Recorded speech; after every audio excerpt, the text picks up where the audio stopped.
Howdy, all you delicious people. I'm here today to review Mighty Morphin Power Rangers Season Dose, episodes 41 through 46. We made our way into back-to-back story arcs here. We also only have 12 episodes left of this season, so we kind of have to go on and do certain things in a certain manner. So, we come across two story arcing things of the wedding and Return of the Green Ranger. There'll be one thing that happens to occur more than the other, but logically, we also do have that samurai episode that just kind of comes out of nowhere. It's like, wait a minute, what?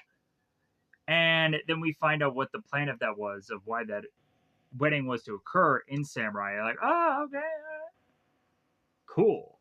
So, plus samurai is pretty great anyway. So, for the first season, and then that other season occurs, and I'm like, whatever, whatever that other thing was, whatever. Hey, yeah, the Gold Ranger sucks. I'm sure he does. Whatever.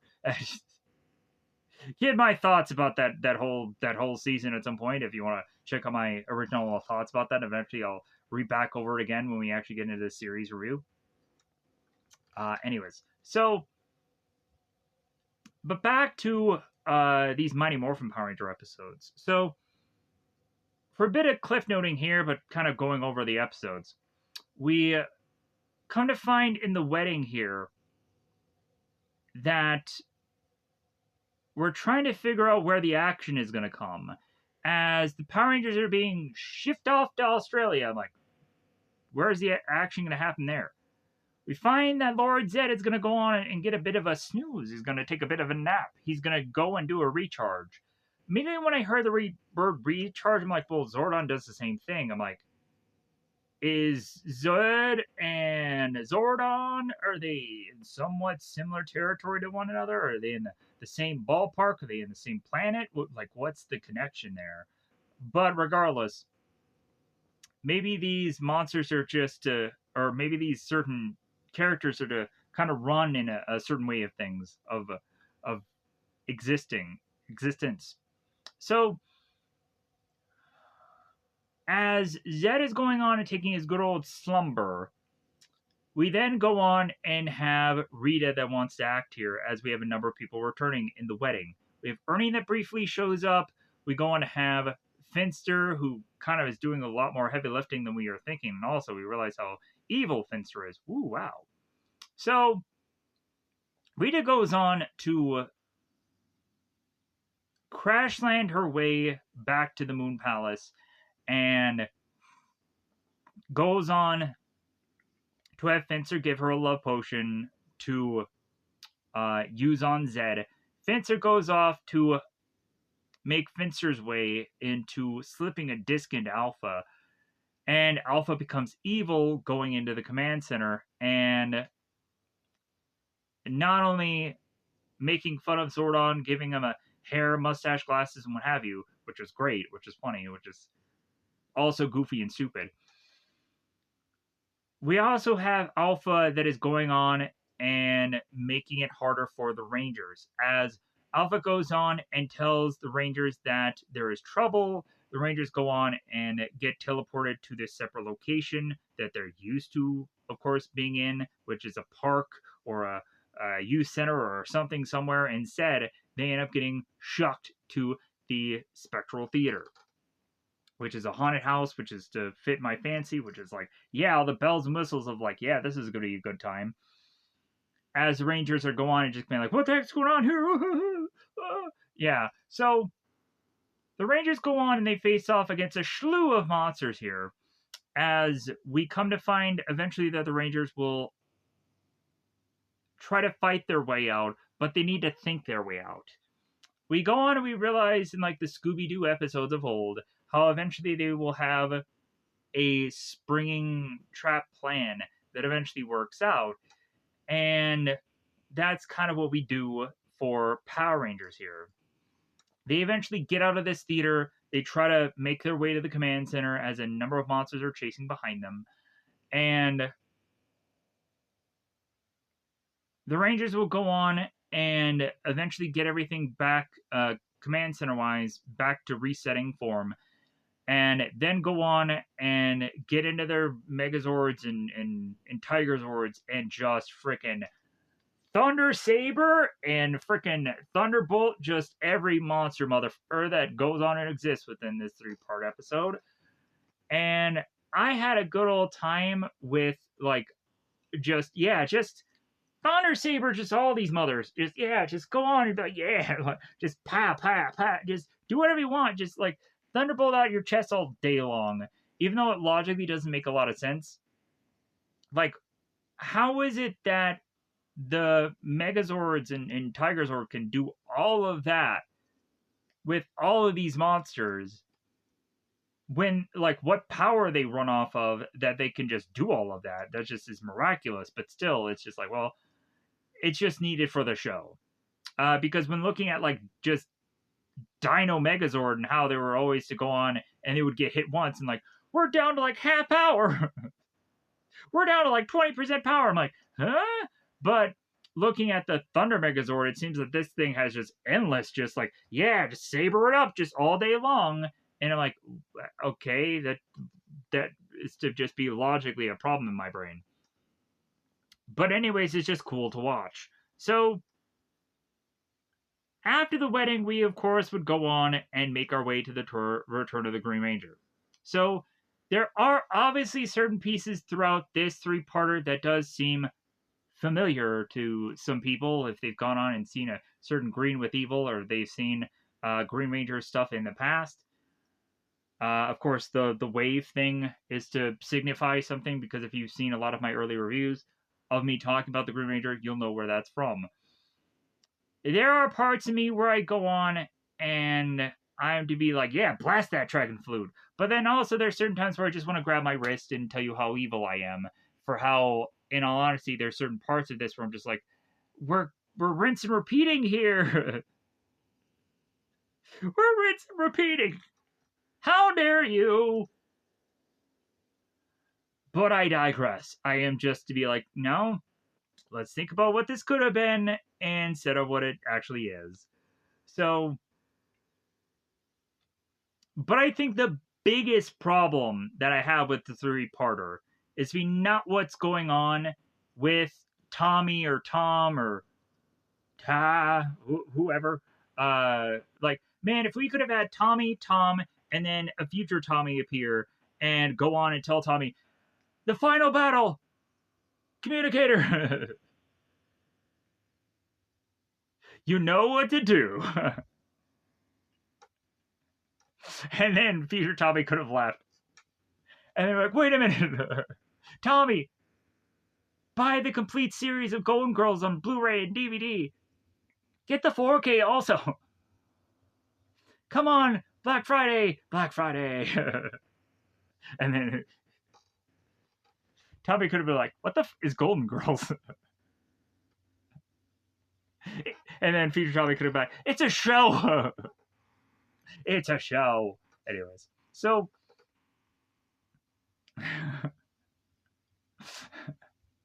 we go on, and the biggest problem that I have here is coming from Adam. Adam? Yes, Adam. Adam, I do not give a rip if one person going into present day is going to hugely affect timeline, and you could come back to Angel Grove and be surrounded by lizard people. I don't care. Adam should have taken Marissa back to modern day. And I don't care what kind of closure we end up getting by the end of this, it's not good enough. We should have had Adam, that is to go on and tell Marissa, I cannot leave this timeline without you. Because I have just gone on to just be so succumbed by you, Marissa. I just don't know what it is. It's just... I just need to take you with me.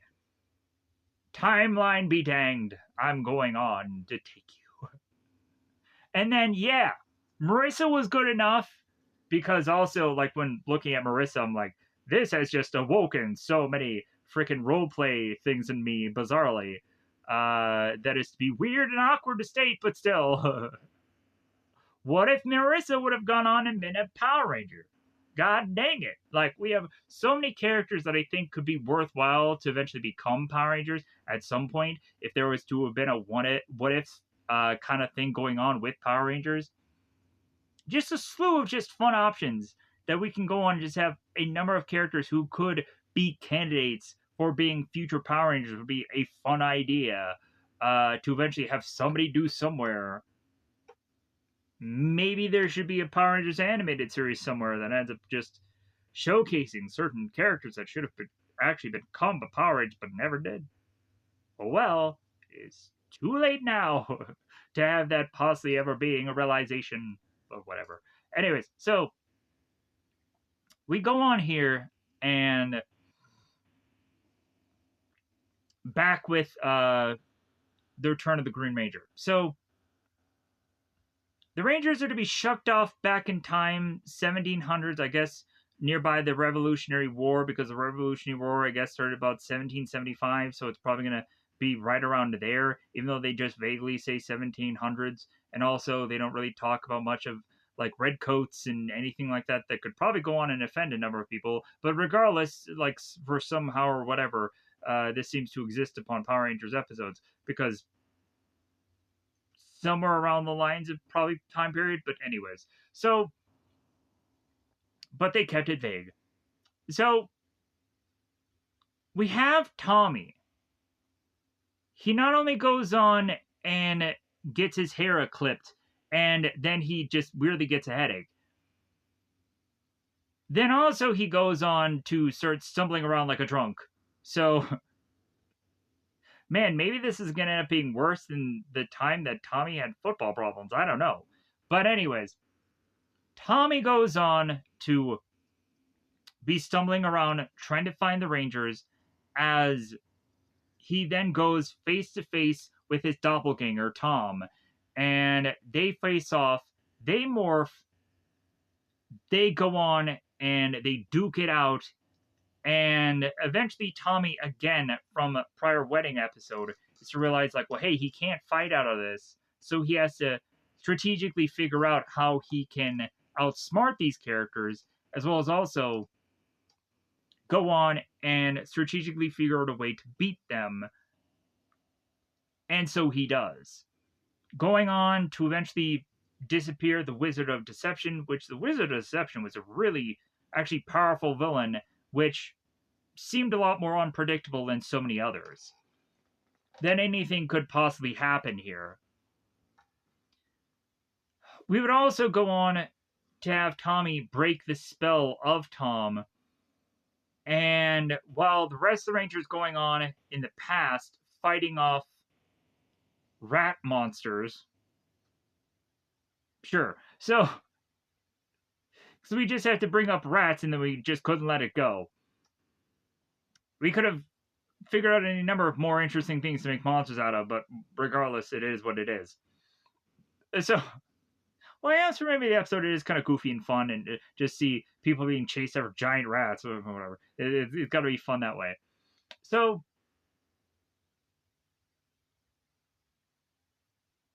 also, we had the Dragon Zord that was kind of unleashing itself onto Angel Grove. And when the Rangers come back, they Megazord it up and they face off against the Dragon Zord. And then Tommy's like, no, wait. And yeah, so we eventually go on to have Tommy and Tom go back in time to do one last thing. And then we see a character right off in the sunset. And it's not Uncle Ben. Is Spider-Man going to be around anytime soon? He said Uncle Ben. Yeah, Bulk in the Return of the Green Ranger, he's Uncle Ben. Okay, sure. Skull didn't have a name. Like, he was just Redcoat guy. So yeah, so when I say Ancestor Skull, that's probably one I have to go with. Instead of, or maybe I can just say Past Skull and you'll know who that is. Because yeah, a lot of people are like, who's this Skull character? He's not in that time period. No, whatever. I know there's a lot of people that will go on and just easily point out things and whatever. That's fine. Like I make little small crappy mistakes, and it ends up just being the one thing that people will point out because that's what just happens on here, and that's okay. Because logically, it's like, oh, okay, cool. I'll have a comment on a video. That's nice. It's nice. But anything else is like, okay, cool. I can respond to that and whatever. Because yeah, I made that mistake. But anyways, these two-parters were a lot of fun. I think it's about that time to break out the top 10 list so far this season, because there's going to be some addendums being made here. So I'm going to go on and state here that there are obviously some earlier episodes that are probably a lot better, but let's go on and rattle these off. So Zedways, The Green Dream, Wannabe Ranger, Green No More, The Song of Goddardo, Missing Green, and then we have Return of the Green Ranger. There's so much about this that I think is very profound. We probably would not have bought in more of the Lord Draken Green Ranger story without this. We probably would not have gone on and want to see just non-stoppingly the Green Ranger keep returning without a story like this.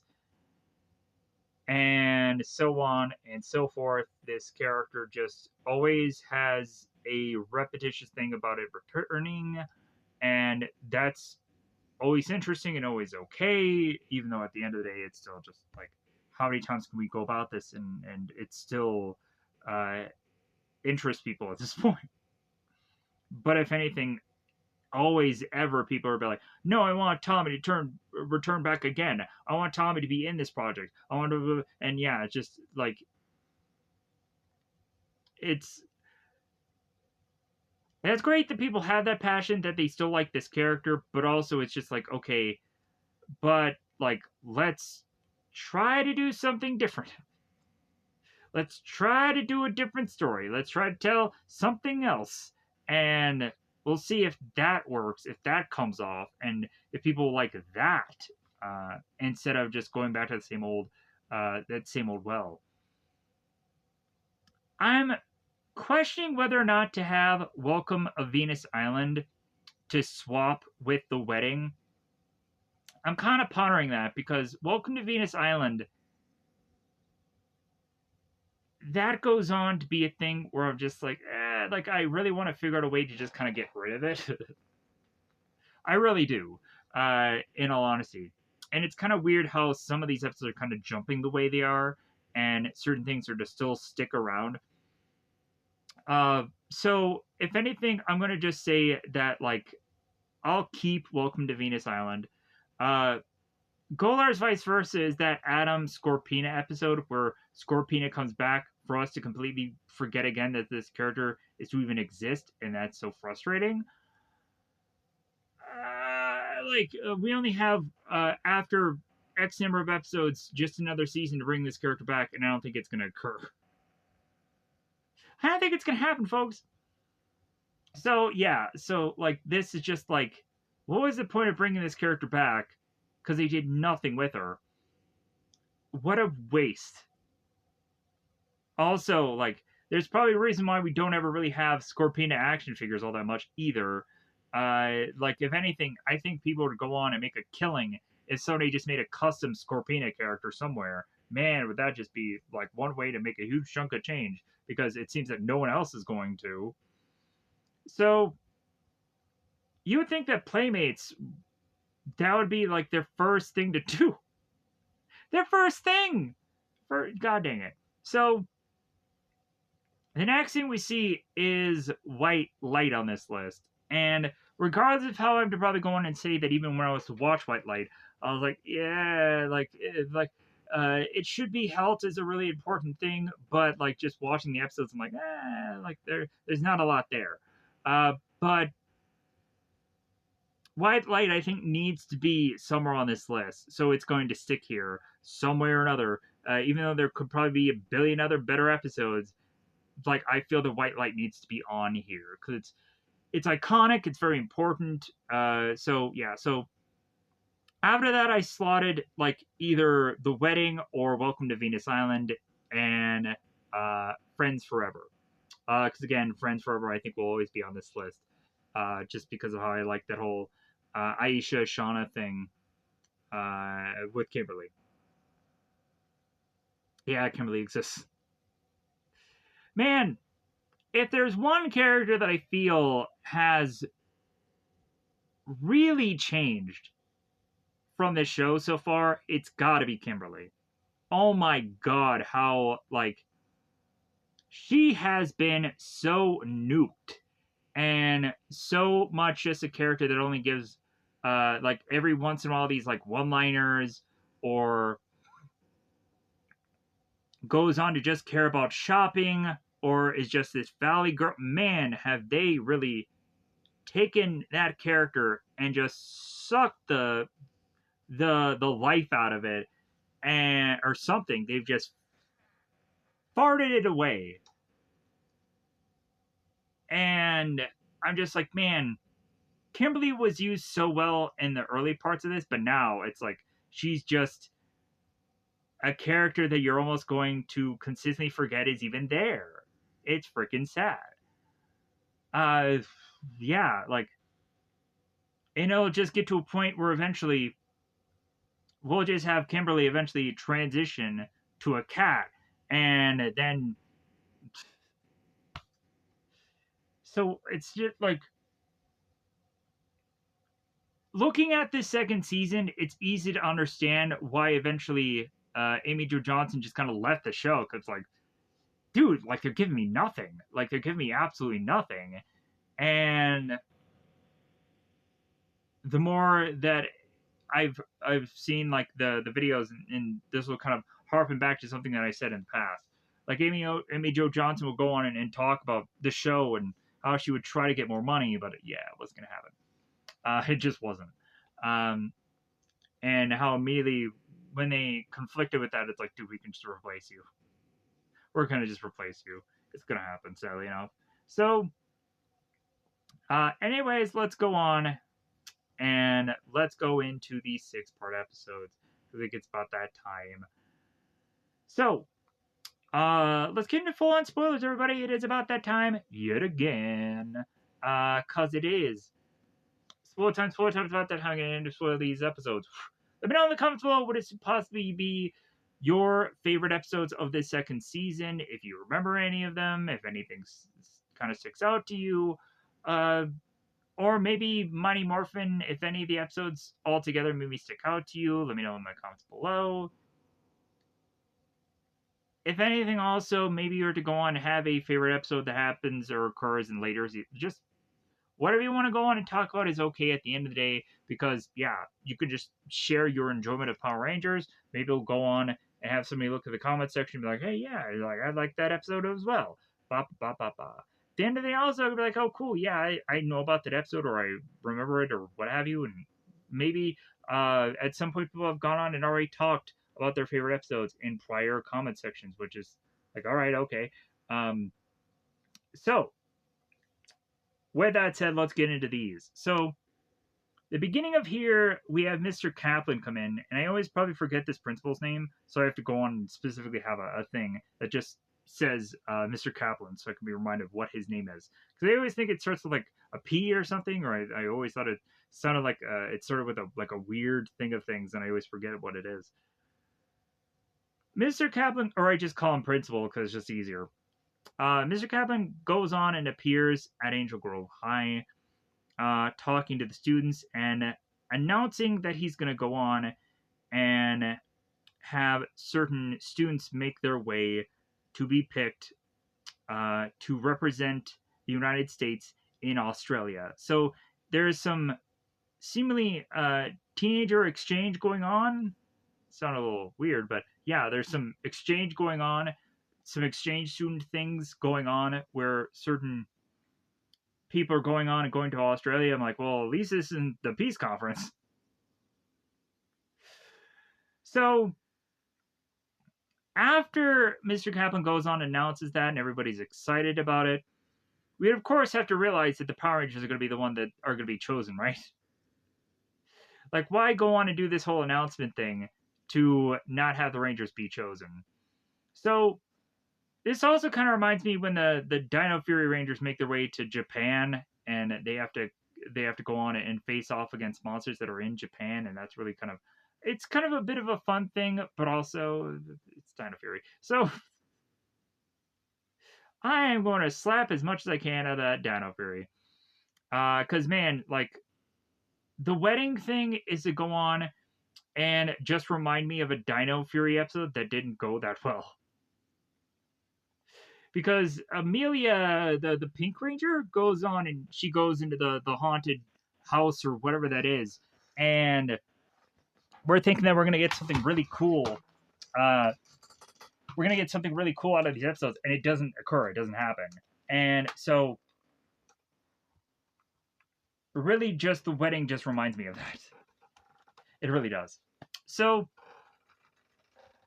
the Rangers are to all go on after Ernie goes on and appears here and lets them know, hey, yeah, like you guys should probably just be looking after Bulk and Skull because you know how they are. They'll probably end up getting lost, or so just kind of check over them.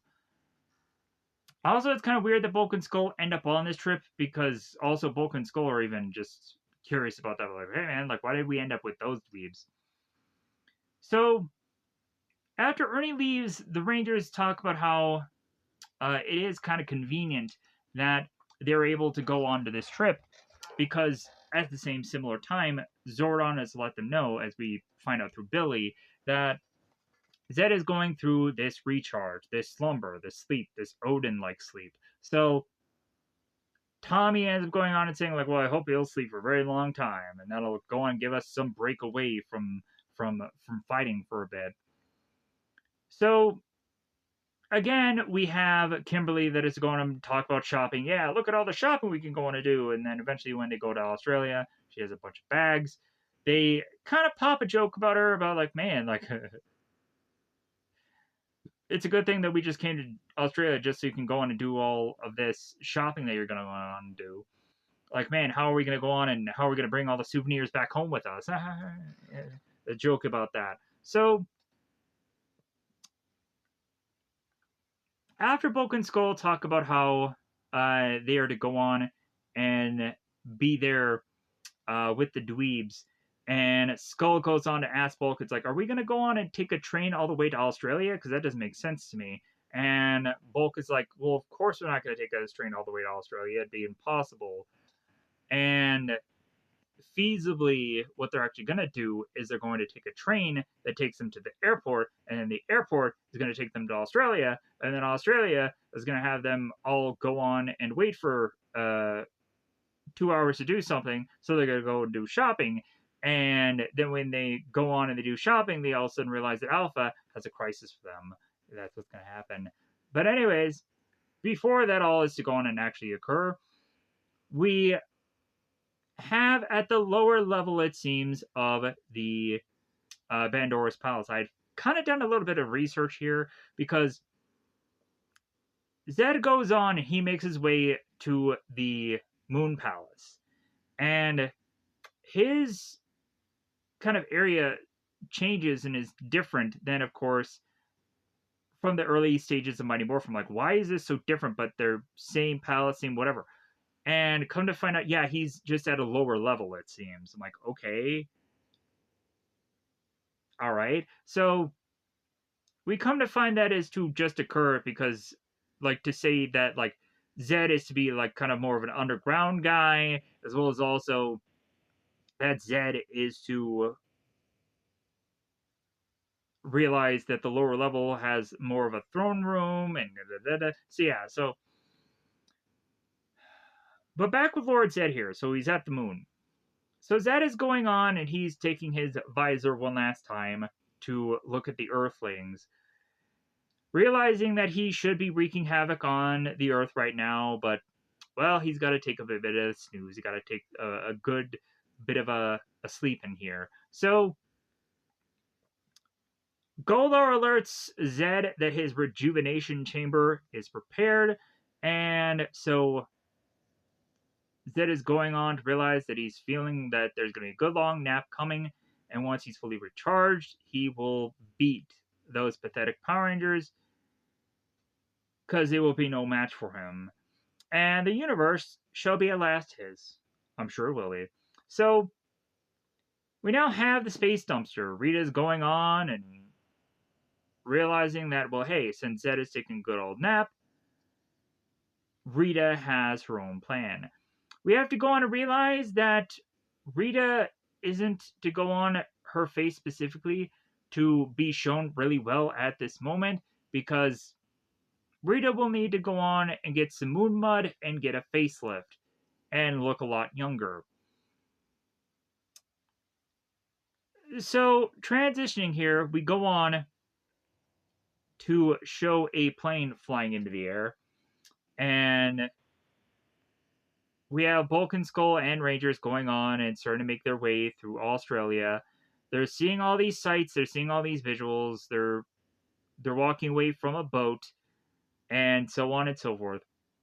We have at one point where Bulk and Skull are pranking around to see if they can go on and steal Kimberly's hat. There's a lot of that happens here. So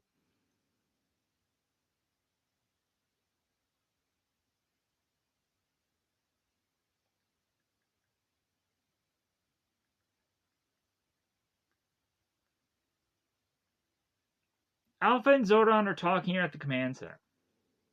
Zordon goes on and realizes that Alpha is acting a little strange, a little bit different, and Alpha is because Alpha misses the Rangers. It's not like they're dead. So Zordon goes on and states to Alpha that it's like, well, hey, uh, if anything, the planet is saved because Zed right now is in a deep sleep in his uh, rejuvenation chamber, and he shouldn't have to worry, or we shouldn't have to worry about any emergencies. So Alpha's like, well, all right, well, I'll just go on and just take a little jaunt outside. I'll just get my my Crocs on, and I'll just get a good old sweat on. So now back with the space dumpster making its way on to the moon. That is it to eventually crash land there. Rita's going on and talking about how hoping that she doesn't land on her head this time around, but eventually she's going to land. So Zed is going on and talking to Golar about how not exactly ready every single thing is of this chamber, and Zed is even questioning Golar had broken it. Uh, but Golar is to reassure Zed, it's like, well, yeah, you will fall asleep fairly soon. So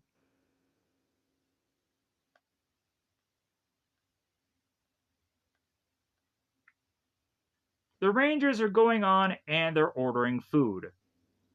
Wow, this is so entertaining. Rangers ordering food. Wow, I have to see them eat things. Great. So as the Rangers go on and they order food, we have Bulk and Skull who go on and they're like, should we order a burger? Like, I think Skull just orders a plate because like they don't have the financial ability to be able to afford any of this. So, but eventually the two of them change their mind and they want a lobster. And they say, yeah, we want a fresh lobster.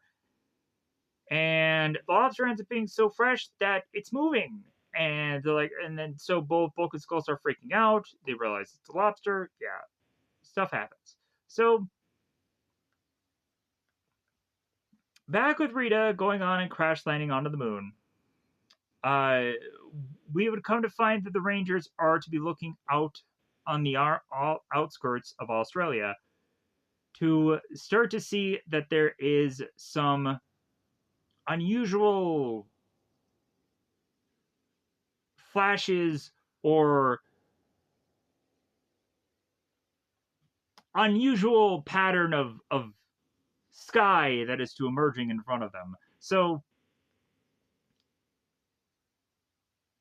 the Rangers all turn to one another asking, like, well, hey, like what the heck was that? Like, should we be worried? Should we be concerned? Should we call Alpha and Zordon? Like, is there going to be a problem? And they go on and be like, no, no, no, no. Like, if anything, like, let's just go on and let's just pretend it's nothing for once. Like, if anything, if there was really a problem, we get a good old jingle jangle from Zordon. But anyways,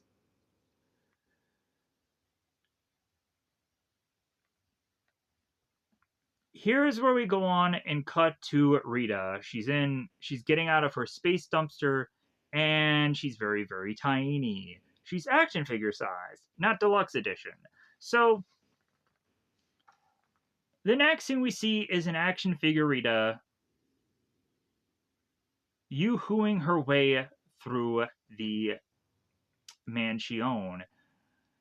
Finster will go on and now and be making his way into concocting some certain things, and eventually we'll realize that Rita is there. Eventually going on to use certain devices to make her big again.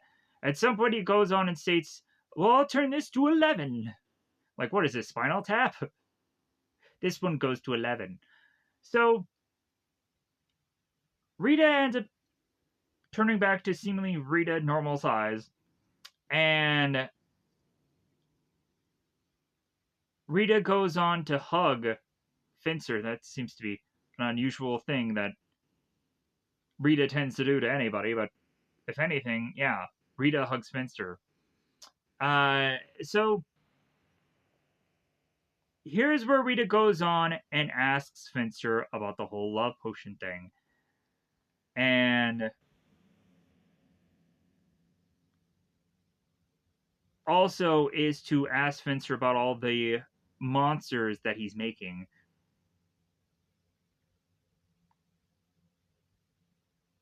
So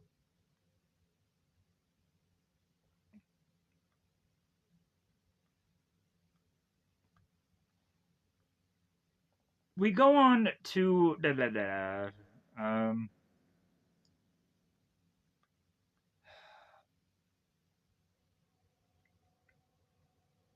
let me pause here for a second. Oh. So Rita's going on to talk to Finster and mention how, like, well, yeah, I want to destroy the Rangers. And Finster goes on and tells Rita, it's like, well, yeah, you're really not going to be able to do that because the Rangers aren't even in town. And Rita's like, wait a minute, what? Like, no, no, no, no. Like, I wanted to destroy the Rangers, so, like, we're going to have to go on and figure out a way to bring them back here so I can take them down. So they come up with a plot of, like, well, hey, since Alpha 5 is to kind of be out and about, that Fencer should go on and Finster should go on and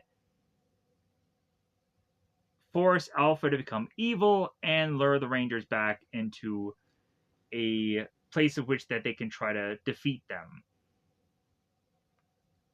So here is where we now have Alpha 5. Alpha 5 is going on and making Alpha's way outside to realize that there's not much plants there that are growing. Alpha 5 goes on and is to use the morphing grid to change the fact that there isn't much plants growing there, and so Alpha goes and makes a plant grow. Shortly thereafter that, Finster goes on from behind Alpha, how vicious Finster is to have us realize he actually is, thrusts a disc into Alpha 5's back, and then goes on to be grabbed by putties and then turned evil.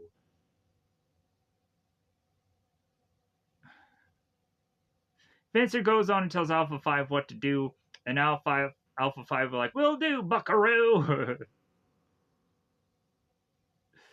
and makes Alpha's way back to the command center. Finster makes his way back to the palace And again, both Finster and Rita hug. Again, this is so weird coming from Rita. So Alpha 5 going on and making its way to the command center. Zordon seems to detect that there's something off about Alpha, and Zordon goes on and asks, "What happened to you outside?" "Who cares?" "What you're detecting, you big floating head." "I'm detecting unusual behavior." "Yeah, you should." "Who cares what you're detecting?" "Oh no, be quiet. I have work to do." So the Rangers are with a guide. So I guess they're not just doing F all whatever in Australia. They actually have a guide with them, a person like telling them where to go and what to do and what to shop. So this guide is going on and telling the Rangers here that they have 2 hours just to be on their own to do whatever they want. And of course, the first thing on Kimberly's mind is like, oh, we can go shopping then. So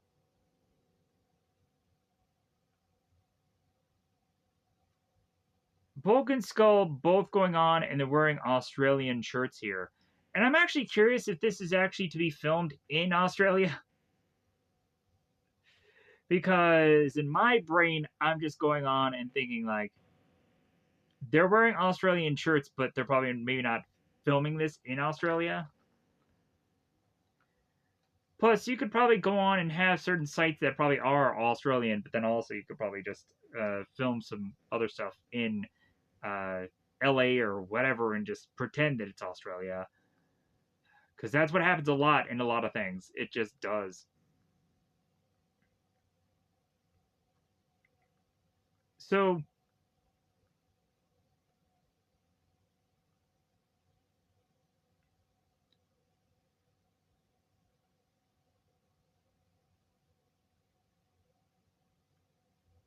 here's where we break back to the Rangers here. The Rangers are going on and they're getting and communicating from Alpha and Zordon. Alpha is to go on and tell Tommy that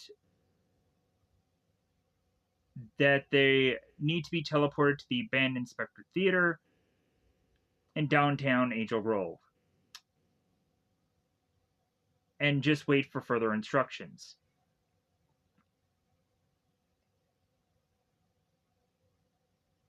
We have Alpha that is to try to cut off Zordon from the Rangers, and also Alpha is just to try to go on and figure out ways to get rid of Zordon and eventually just kind of having him stop talking is one of those.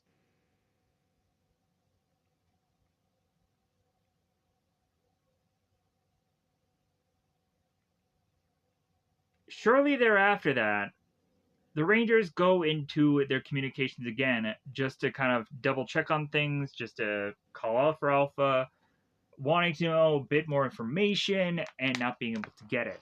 So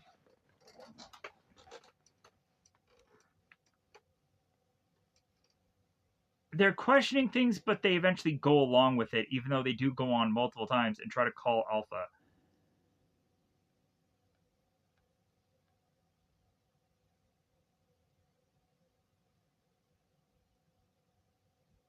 So they leave Tuala here to what Alpha's go on say. And so Tommy turns to the Rangers like, well, hey, yeah, we'll kind of turn to a shady spot and then we'll morph. And then they will all be teleported to, of course, the theater. So the next thing we see is the Spectre Theater. These Rangers are all to make their way through this theater and talk about how creepy it is and how spooky it is, how scary it is, and any other thesaurus things you can go on and have it be that these people are going to go on and talk about how creepy and weird and whatever this place is. So now back with Alpha. Zordon again is trying to ask Alpha about like what happened to you outside the command center. Perhaps I can help. And Alpha is like, I don't need you, Baldy. Zordon says, you know the theater is a vortex. The Rangers have no power there. Of course I know. Uh, you know what else I know? Working for you is a real drag. In fact, I quit. I'm like, yeah, Alpha. Finally. Just get this off your chest, Alpha. Uh, how come none of this stupid discount equipment ever works? This is not like you, Alpha. This is the new Alpha. Big boy with a new mission to oversee the destruction of the power. And we go into that. So, back the Rangers into the mansion. We get to the point where it seems that the Rangers have been wandering around this theater for like an hour. They try to call Alpha, they're getting no answer. They're just wandering around this place. It's taking forever. Then all of a sudden, the theater goes on to have this clown of a face adjust, and the eyes of this clown statuesh like thing glow, and doors are all to be closed. The Rangers are to be jump scared about that. They're like, what the heck is going on? The next thing we see is Finster and Rita's at a spa day, it seems. No, she's getting some moon mud. And here's where they go on and they make her look years younger. So that way, when you, of course, have this character replaced, it doesn't look weird. So, because they will replace her, because if anything, they have to, because Lord Zed is the original thing for the show. Golar is to, of course, be now an original thing for this show specifically. So they can't have Rita and Zed be in the same place together. And, like, because they obviously want to bring back Rita, because feasibly, for a lot of people, Zed is too scary. So I guess if they were to think to bring in Rita, like, it would change how Zed is, and Zed would be a little bit softer and a little bit less scary for people. So that's what they tried to do. So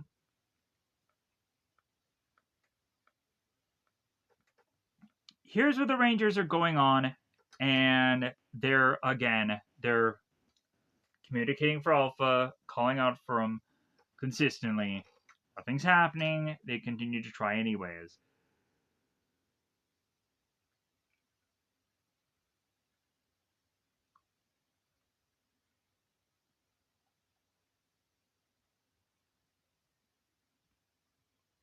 Zordon tries to convince Alpha to stop what Alpha's doing, and Alpha's like, "No, I'm just getting started."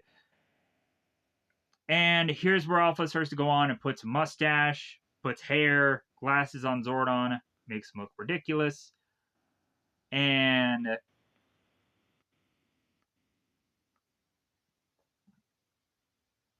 eventually goes on to again have Zordon try to convince Alpha to stop what he's doing.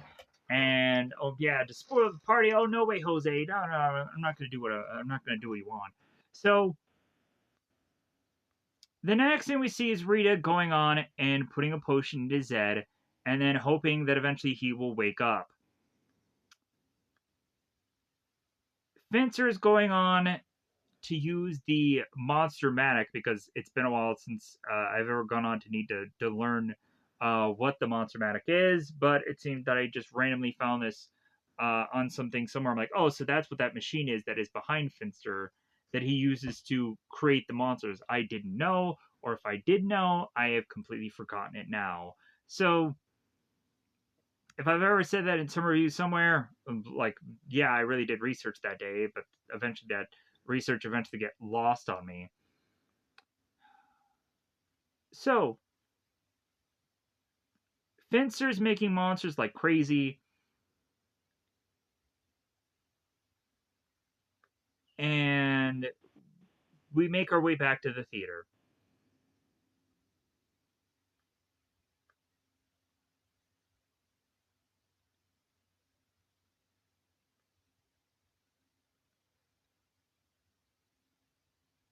the Rangers are trying to figure out what exactly to do at this point, and here's where the monsters start appearing. We have the flytrap monster, which the first part of the name I always am to butcher anyway, so I'll just say the flytrap monster. You should probably know by now what that is. It's appeared in so many episodes at this point. Then we get the Sacadillo that also appears, the Salguana, which I know I'll probably butcher. So as the more and more monsters are to start to appear here, we have Tommy that goes on to tell the Rangers that this area is starting to get very, very crowded, that they need to jump down to the lower deck. And I'm like, you shouldn't go and do that. Like, obviously, that's the kill zone. If you guys have ever seen Iron Man 2, at one point we would have Tony Stark and we'd have Rhodey, and they're trying to figure out where exactly to go. And Rhodey goes on and tells Tony, it's like, well, yeah, we definitely should not be here because this is a kill zone. Like, this is the worst place to be. And Quinkadinkly, that's the place they end up being at that point. And like, okay, well, like, we're just going to have to fight our way out of this. And that's eventually what the Rangers will do the same. So, the Rangers jump their way down to find that Eye Guy and Sacadillo will appear here. Then we get Grumblebee. Then we get Pecker. Or yeah. I want to say Pecker or Peckster. Peckster. Yeah, that's the right name here. So, luckily I figured out a way to remember these names, because, like, the Sacadillo thing I think was the hardest one to remember his name. I'm like, Sacadillo? Like, there's also other monsters in the background, like Rhino Blaster, and he'll go on and be much more focused here. When it'll be Rhino Blaster and Peckster, that eventually will be the only monsters that'll kind of be left that'll be more focused on. Anyways, so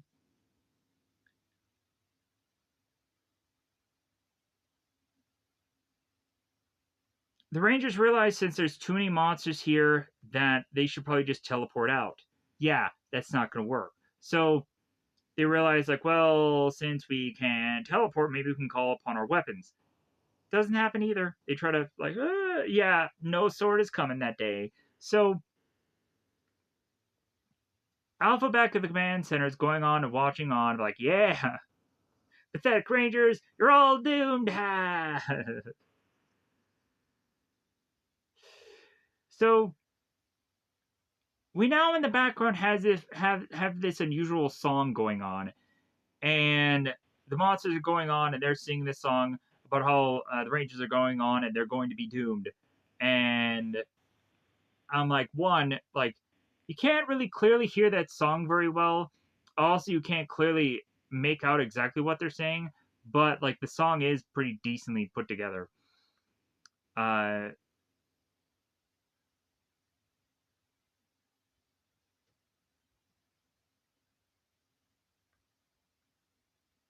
Here's where we go on and we end the episode with the cliffhanger, as we also see kind of close up, we see Dramole, and so the Rangers are like, what are we gonna do? And credits roll. So the wedding part 2, we see the Rangers that are all looking around at monsters around them. So the Rangers come up with the plan of, like, well, hey, we need to go on and we just need to fight the monsters. That has to be our plan. Like, Billy goes on and is like, well, yeah, we need to, like, Billy, of course, comes up with the idea of, like, well, hey, we need to fight our way out. And the Rangers kind of confirm that. They're like, yeah, let's do a lot of this going on. Yeah.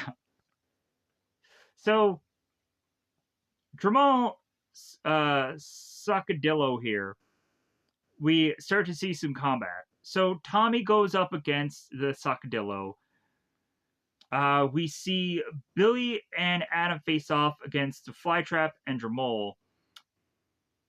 Kimberly, I think, is facing off against somebody. I'm not quite sure exactly who it is. And we have Aisha face off against Robo Goat. Maybe Kimberly's facing off against oh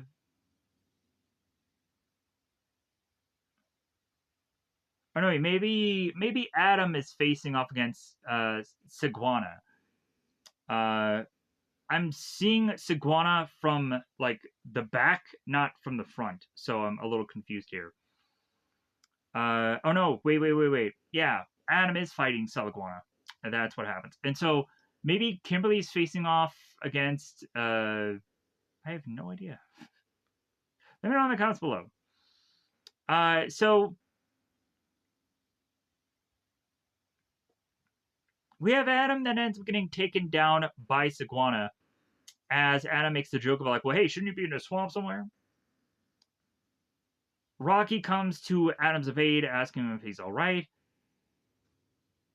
Tommy goes on again is to kind of beat down Suckadillo here. Doo -doo -doo.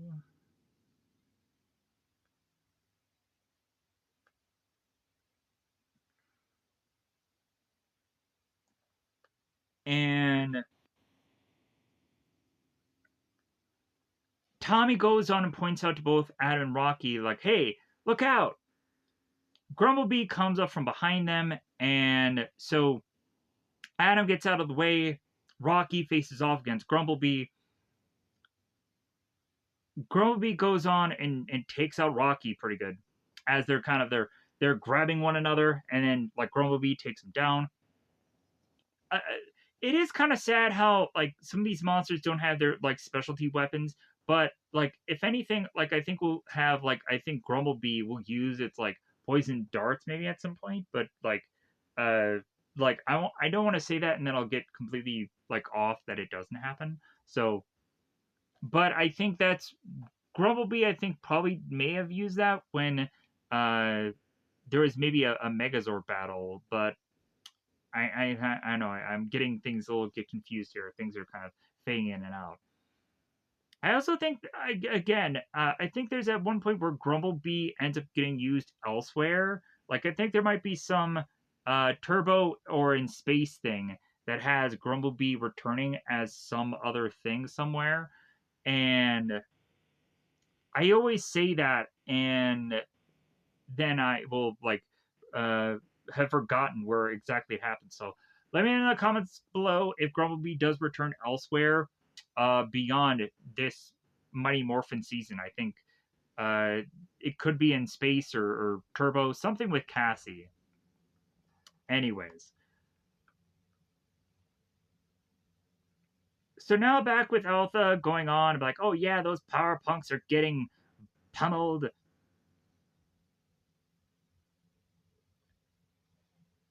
Both Alpha and Zordon are watching on the viewing globe, and Tommy and Rocky are talking about, hey man, like I don't think we can take much more of this. And Tommy's like, we don't have a choice. We just got to keep moving. Like this is to go on and very much remind Tommy of the Zed's Monster Mash thing, because Tommy, even without his powers, had to face off against all these monsters on his own. So if anybody you can go on and get guidance to of what to do here, Tommy's the guy. Tommy is the best person to get advice of how to try to fight your way out of this because Tommy had to do it himself. So it makes all the sense for this dialogue to be put here because it's to go on and match that other episode. So we have Alpha that goes on like, this is better than cable TV and cheaper too. We have Zordon that goes on to again state how the Rangers' powers will not work in the theater. Why have you put your friends in such danger? Friends! Friends, huh? Teleporting here and there, getting all the glory. It's my turn to be famous. uh, it's my it's my time to destroy the Power Rangers. So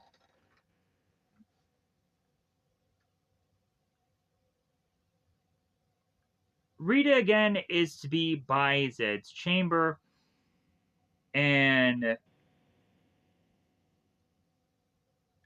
talking about it's her time now, and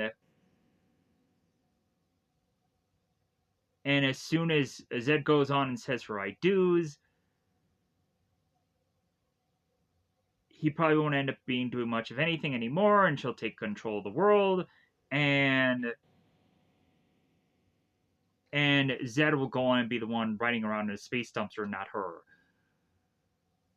Back at the Spectre Theater, Aisha goes on and faces off against Eye Guy, while Kimberly faces off against Flytrap.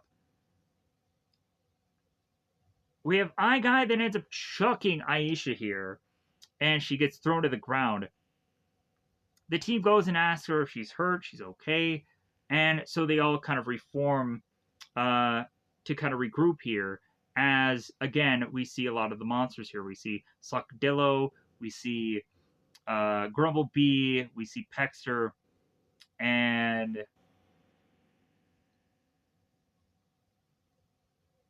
the monsters are all going on, and they're stating how the Rangers are going to be a present to both Zed and Rita, but if anything, they wouldn't mind that this set isn't going to be perfectly preserved. So,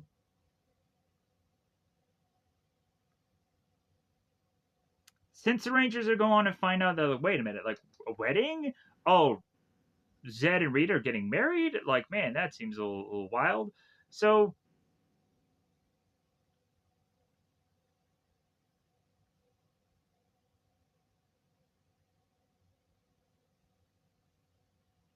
the Rangers are trying to figure out a plan since they can't fight their way out, then maybe they can escape their way out. We have the Rangers that go on and turn to one another and start to realize, like, well, hey, we need to start to make our way around this theater to see if there's a way to exit it. We have to go on and find if there's any staircases, if there's anything that we can try to figure out to get our way out of here. And Tommy's like, okay, good plan. Let's all start separating and let's try to escape here, if nothing else. So Rita finally goes on and puts a feather to Lord Zed to wake him up, and so he does. Finster is to kind of be overhearing what is to be transpiring between both Lord Zed and Rita, as Zed goes on and is to state how beautiful and how magnificent and praise Rita so much so. And Rita's going like, it worked, all right, yeah, all right.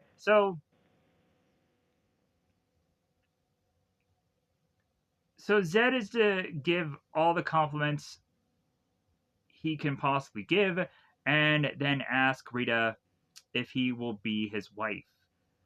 Where, of course, Rita says, like, well, okay, sure. Zed goes on and tells Goldar to get in there, and Goldar ends up thinking that, like, wait a minute, like, Rita, she's back? Well, Zed, I'm going to go on and dispatch her for you and get her out of here. And Zed is like, no, Goldar. Like, no, like, don't do that.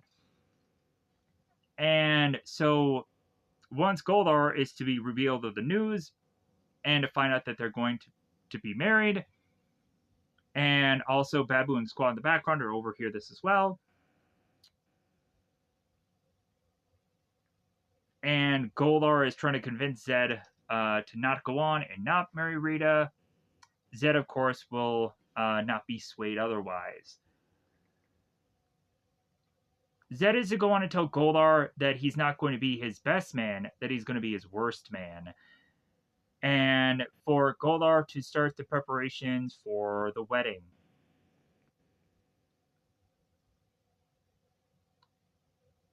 So, the next thing we make our way back to is the Spectre Theater. The Rangers are going on and they're trying to make their way through the theater as we find characters like Robo-Goat and monsters trying to figure out, like, okay, well, like, these Rangers can't go on and they can't. It's Robogoat and Snizzard. The two monsters go on and they realize that there's no way that the Rangers can escape. It's not like they can morph out of here. It's not like they can teleport. So they're kind of stuck in here. So all they have to do is figure out a way to find them. As if this theater is to kind of be a dead end to the Rangers.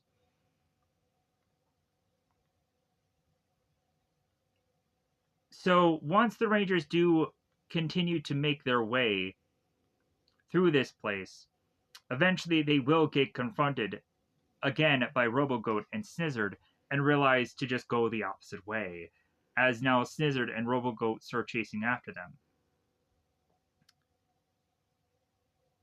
Rita starts talking with Finster and starts talking again about monsters. Finster is stating how he's making monsters as quickly as he can. But Rita is to want a very specific one. The most fiendish monster yet. And to have this monster to be represented at the reception.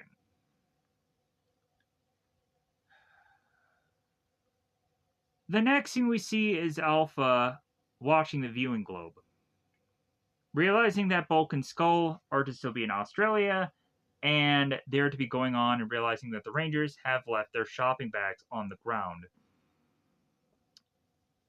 Bulk and Skull are thinking well, hey, we can go on, we can just take these bags, ha ha ha. So Alpha is to go on and want to take Bulk and Skull and put them on a real Australian outback experience.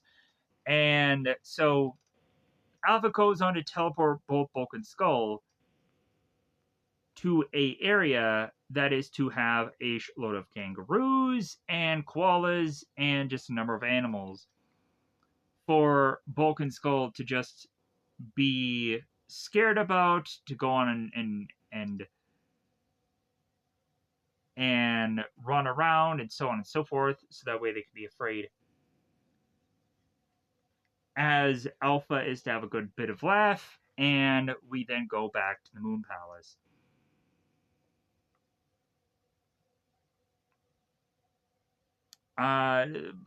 Rita and Zed, the two of them are going on, and they're sharing a bit of bubbly here, a bit of glasses between the two of them. And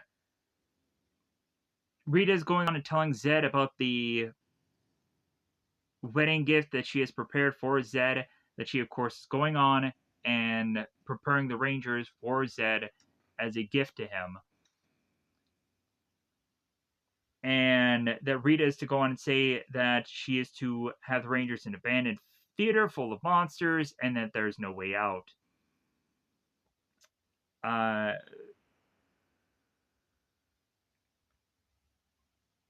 Zed goes on to state that if he had a heart, it'd be bursting right now of glee. And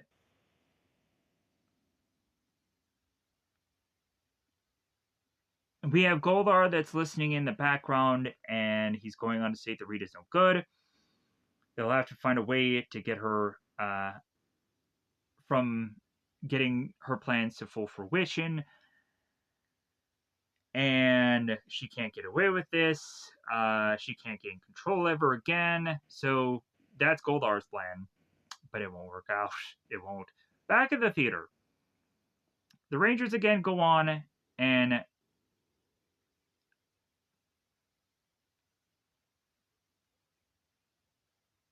make their way, I think, at first up these stairs, just to, I think, go. Oh, no, wait.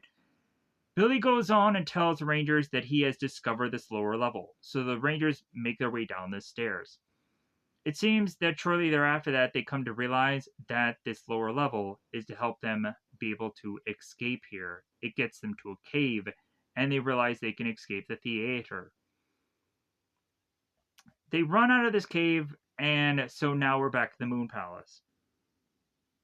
Finster is to break the news to both Lord Zed and Rita that it seems that the Rangers have escaped. That the Pectors report to Finster of what had happened, and of course,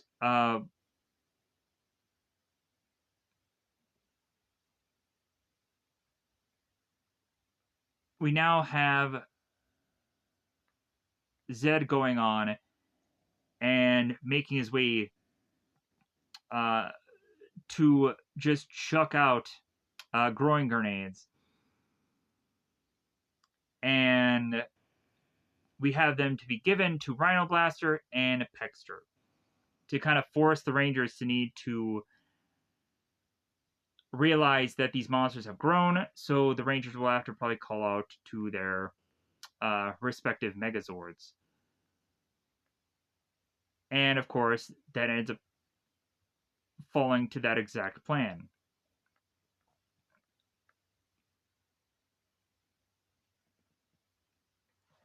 Alpha goes on and realizes that the command center's alerts are going off. So Alpha tries to quiet the alarm, and Zordon ends up explaining that the alarm is to state that the Rangers are to be needed to do battle with Zed's giant creatures. And of course, Alpha is like, well, I've had just about enough of you. How do you like them apples? So we would finally go on, I think, at this point, to have Alpha make the command center of a more peace and quiet place. And Alpha's next plan is to get rid of the Power Rangers. So Rhino Blaster, Pexter, they grow. All the Rangers go on and they call for their Zords. Lion, Thunder, Megazord, yeah, they all get called. We, of course, have Tommy, who calls for his Tiger Zord as well. Goes from Tiger mode to then Battle mode, or Warrior mode. And we also have the Rangers that have to do their fists again to say that they're like, we're on it and we're ready and right, let's do it, yeah. Let's do a lot of this going on. Let's do a lot of fists in the yeah. So funny. So Rhino Blaster and Pexter. I don't know why the screen is so empty, but it is, besides them in it. So I don't know why this could possibly be a thing of why they're to be so alone in the area of which that they are to exist in, but whatever. Just, yeah. So Rhino Blaster and Pexter should try to prepare the Rangers for their end. But if anything, the Rangers are going on into battle ready to try and take down these two monsters at the same time.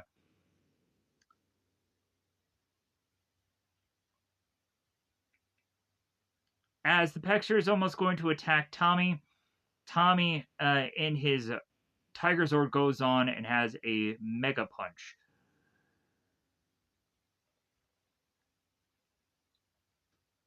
Rhino Blaster whips out his blade and is to try to attack the Thunder Megazord. Billy alerts the team that they should just kind of be leery about the blade.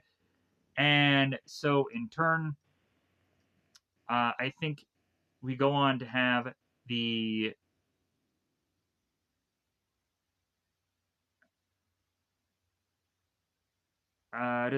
so the Rhino Blaster and the Pexter go on and attack the Thunder Megazord here. And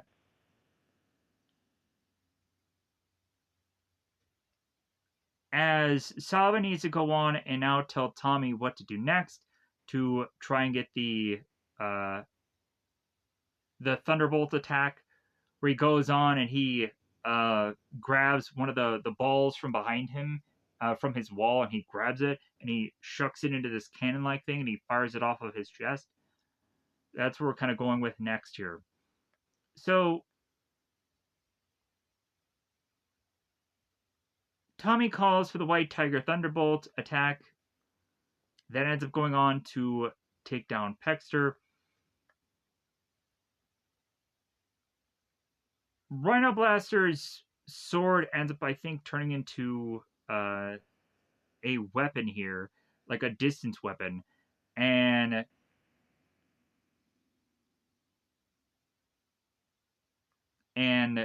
seemingly hurts the Thunder Megazord team here, the Thunder Megazord. So the Pexter goes on, it whips out its wings, and is going to use this as an attack. Saba goes on again, is to be guiding Tommy of what next to do here.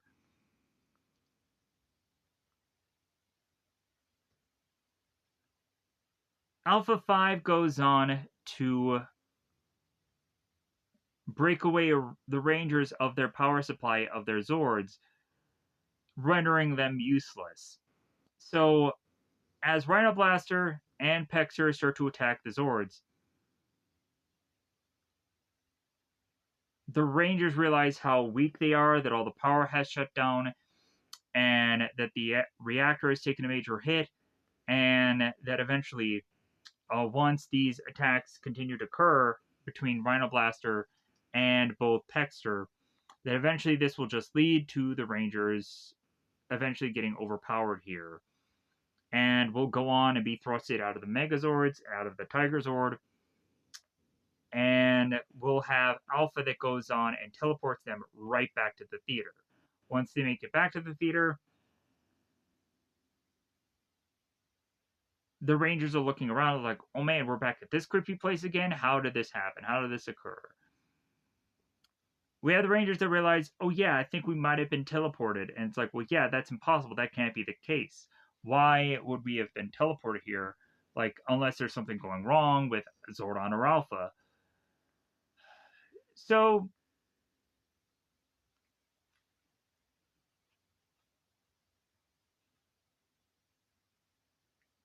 Zed is looking on, seeing what is to happen with the Rangers, and realize how this is a befitting tribute for his wedding day to witness to see the end of the Power Rangers. Rita is getting her face powdered by Finster, and there's kind of a bit of fun here because Finster's like, I don't know what to do. Yeah, so. And also, Finster is to mention how he's just kind of nervous and this and that. So, Finster is going on and complimenting Rita, and so Rita is going on and telling Finster that she wants all the monsters to attend her wedding, and that Rita is technically back in control. Now back at the theater, the Rangers are all sitting around this flight of stairs. They're trying to come up with a better plan to realize how a lot of the monsters are now gone, and there seems to only still be 2 monsters left here.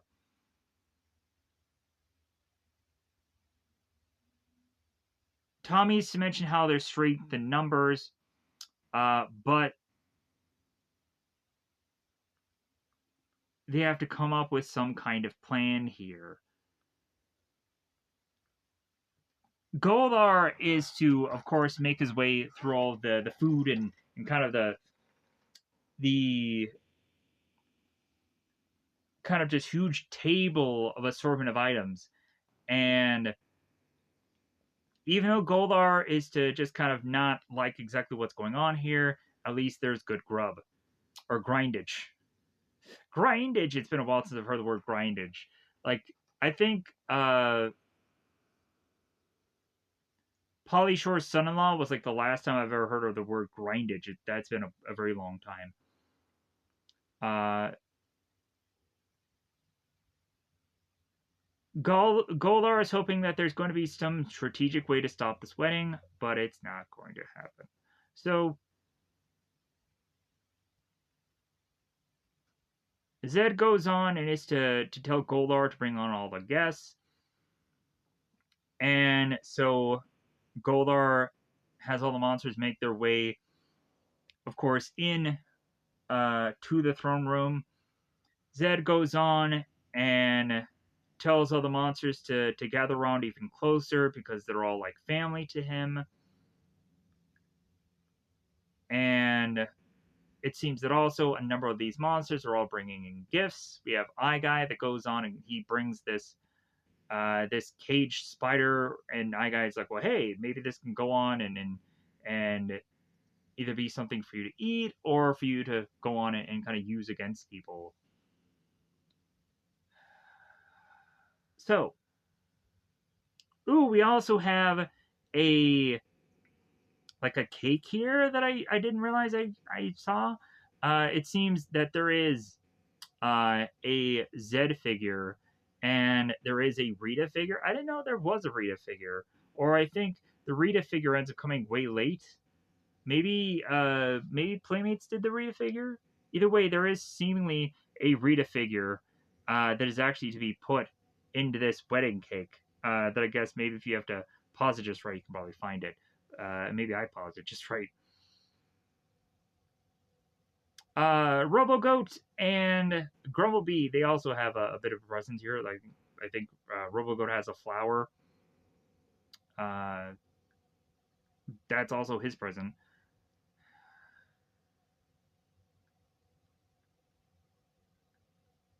Now back to the theater.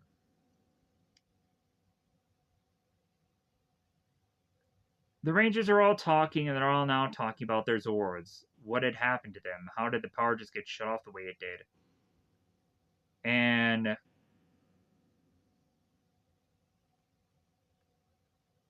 now we have Rhino Blaster and we have Pexter, who are to go on and appear in front of the Rangers.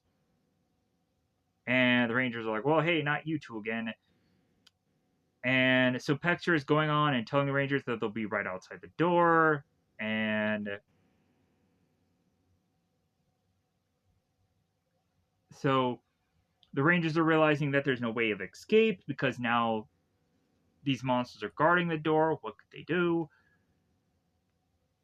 And so Tommy has to go on and convince the Rangers that they've been in worse spots, that they just have to stick together, they can do it, and of course that leads us to credits. The Wedding, Part 3, back at the command center. Alpha goes on to have completely shut off Zordon and is now going to the viewing globe to look and see what's going on with the Power Rangers. I think that right here, like what Alpha is to be presenting here is just kind of a recap for those of you that are to forget what happened in prior episode. So, like, there's a lot of times where we go on and we have certain things being put in place just as a recap because this is a weekly episodic thing instead of a binge watch. So, it is also quite interesting to see like certain episodes that are to, of course, remind us what had happened in prior things or prior episodes or whatever they're trying to convey here. So, Alpha is going on watching on the viewing globe as Rhino Blaster and Pexter are to, of course, be by the door, stopping the Rangers from getting out.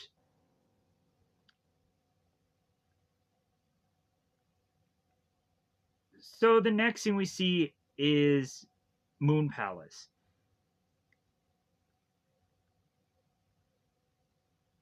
Zed is, of course, waiting for Rita to make her way, for that way they can get the wedding going, and so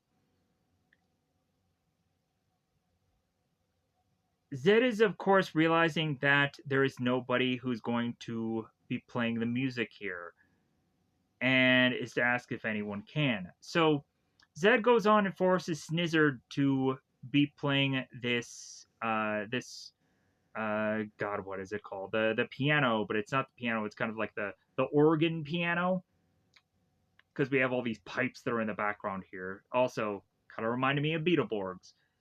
So Zed ends up asking Scissored if he can actually play that thing, and Scissored say it's like, well, hey, just hum a few bars, and I think I can probably figure out what "Here Comes the Bride" is. And Scissored's like, ah ha ha, I joke, I can figure it out. So Zed is like, okay, great. So Scissored starts playing.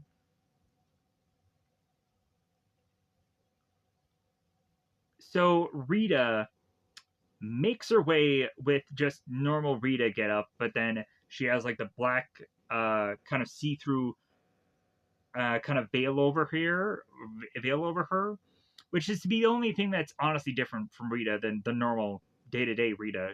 Like, I guess they could not have gone on and done anything to really change much of these people's like attire because when thinking about it, like all of this is to be just like, hey man, we're going to sell a toy at some point, so we're never really going to change much about these characters. But if anything, also like later down the road, when people are to want to go on and do certain customs or also just make certain adjustments with these action figures and what have you. Like there's just little tweaks and little things that people can go on and do when they're eventually to go on and want to recreate these certain specific episodes, which is kind of fun, in my opinion. There's nothing wrong with a good custom figure. Like I think at some point I've gone on and had like custom bobbleheads and custom action figures at some point. Yeah, they probably aren't to be like the crispest best looking, but it's cool. So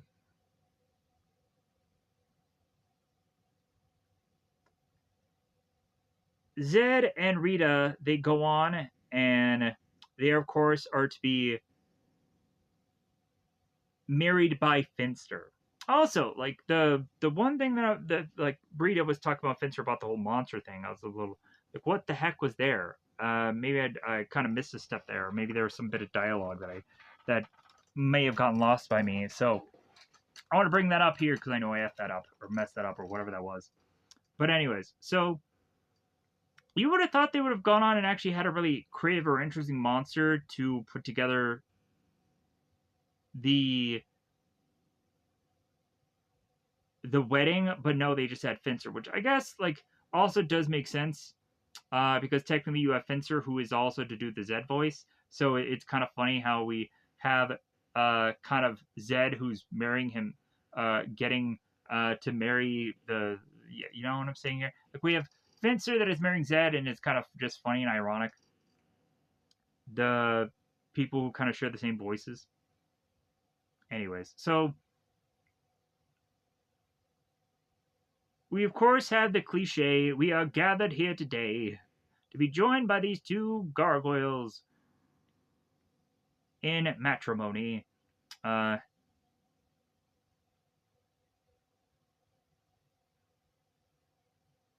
we of course have the traditional. It's like, well, hey, if anybody can go on and figure out if these two should not be wed, speak now, forever hold your peace. And then we have Goldar that starts barging in. It's like, yeah, I disagree. And we eventually go on to have Rita and Lord Zed. They do their I do's, and they go on and they get married, and they fudge the whole husband and fight thing, husband and wife. They go on and they kiss, and Rita's like, "Well, do I really have to?" It's like, "Yeah, you kind of do. It's tradition."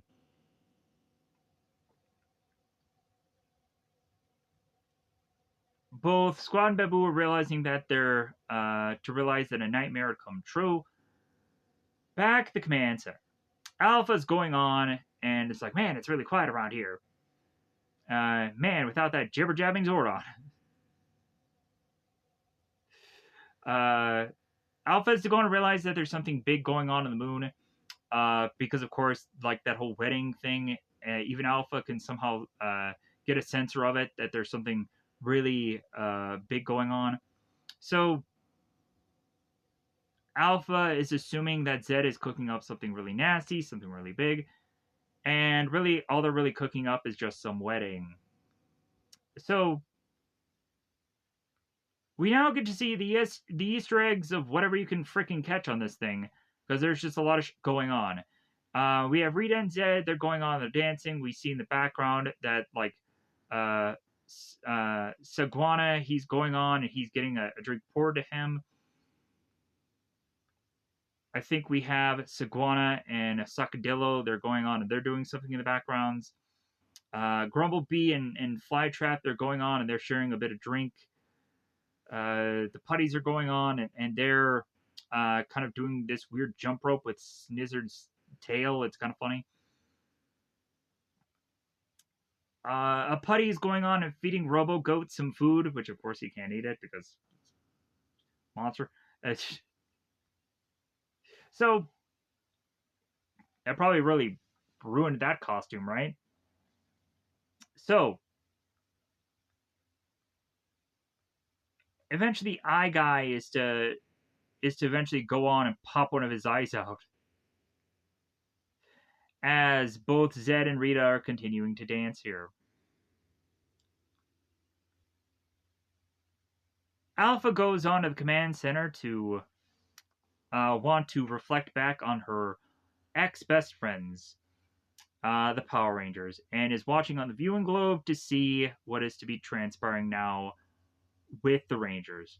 Come to find out, the Rangers are all facing off against some putties, as the Pexters will also be in the background around there. And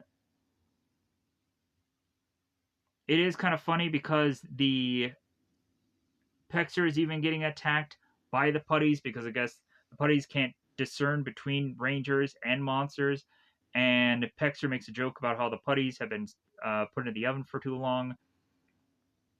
I think here's where we get some kind of funny thing going on here. Tommy goes on and he just goes on and he kicks Pexter, and I think that was kind of a weird bit of comedy there. How he just kind of goes on, just kind of just like pah.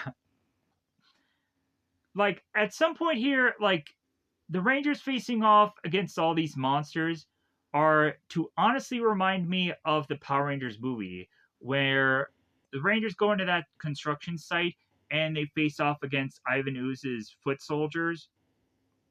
Not the ones that eventually become the Tengu Warriors, the ones that are to be before that. I don't know exactly what those foot soldiers are exactly to be called. You can go on and you can let me know in the comments below if you know the exact name for those things. But yeah, but like this kind of like having the Rangers fight out these Rangers within this theater all together throughout this story arc reminds me of that a lot. And also a lot of the fun that is to just kind of be had here. So Rocky ends up going on and doing like the somewhat superhero landing as he takes his fist and he thrusts it down to the ground, and the ground starts to shake. Having Rocky go on and be like, "Well, hey, you got the shakes or something?" To of course Rhino Blaster, and I'm like, why isn't any number of these attacks to go on and logically to ever gotten used well before this? Or it just kind of seems very odd how like the Power Rangers have all these just random powers that just inconsistently appear, and it's a one-off thing, and then we completely forget about them, and that the Rangers all of a sudden have just some other random power in some other episode. It's very inconsistent, but also I guess it could be fun for these episodes to just have these Rangers have these unique powers, but again, it's just very inconsistent or very just like okay, it's a cool visual, but also it's just like I would like more of this. Uh, like plus also it was really interesting in the later seasons how eventually at some certain points certain Rangers would have special abilities that would kind of come into play when they would fight certain characters, and I wouldn't say to go on and exactly do that if you're going to do that in modern Power Rangers now. Like I think it was honestly better how it felt like the Rangers were really just human until they morphed and then give them all the weird goofy crap that they can go in and do. Yeah, do all of that, do whatever. But when the Rangers are in their civilian form, like don't go on and give them like the ability to move objects with their minds or stuff like that. Plus, also that just reminds me also just too much of Beetleborgs when it comes to stuff like that. But I get it also that like some of the seasons, like the whole having powers thing, eventually when I'll get to that, like yeah, there's nothing wrong with it. Like if anything, it's actually just a cool change. But yeah, but if they're gonna like reboot the thing, I would just kind of leave that superpower thing that just leave that out of it. Anyways, so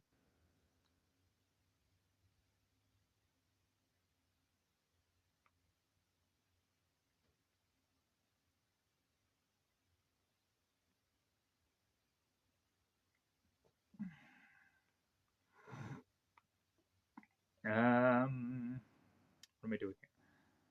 So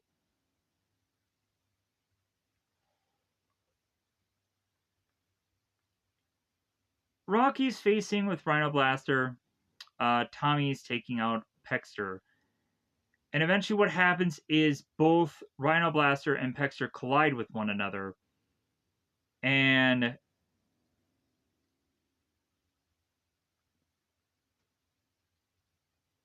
so Zed goes on and turns to Rita and asks if she's unhappy.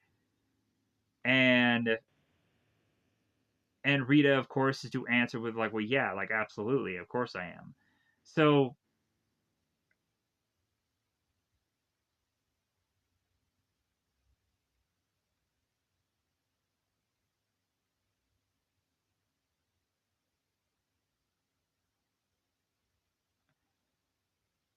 we have Zed that goes on and tells Rita that the two of them should make their way into the Serpentera, and shortly thereafter that go on and uh, put it into the Power Rangers.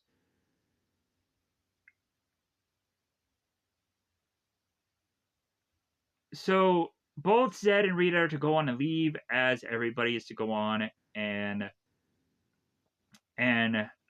just kind of wave and be like, "Hey, goodbye, goodbye." All right. So Zed and Rita make their way into Serpentera, and Rita is telling Zed to fire this bad boy up. And Zed is telling her to fasten the seatbelt. This will be a bumpy ride, stuff like that. So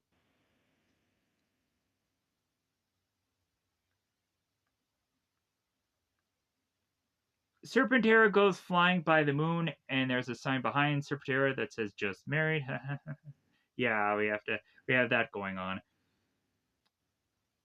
They could have had just like a slapping behind Serpentera that just said like "Just Married" or so. Well, I guess they couldn't have actually done that because that would have taken too much time.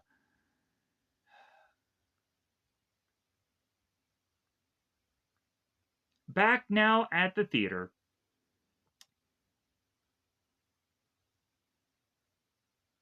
the Rangers are realizing that the monsters are guarding a certain specific door, and now it's time for them to use their brain power.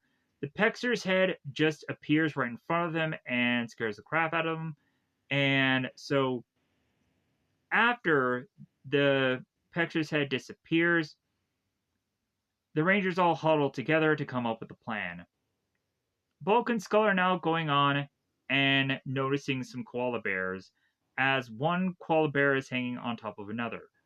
Bulk is to say, hey, we should do the same thing. Skull is to piggyback on top of Bulk, and they go on and they have a bit of fun here. But eventually, Skull falls off. Aisha makes her way through the theater to call out for the monsters, saying that she's basically have given up, that feasibly there's nothing else for Aisha to do. As the monsters make their way to Aisha, and closer they get, there ends up being a net that appears. I don't know how there's a net, but all of a sudden there's a net now in this theater.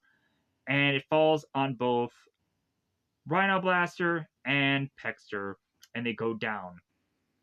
The Rangers are going to have plenty enough time to make their way outside this door to escape again. While both Rita and Zed are on Serpentera, they end up sadly getting the news of that. Like, well, hey, I don't want to disturb your honeymoon, but yeah, the Rangers have escaped again.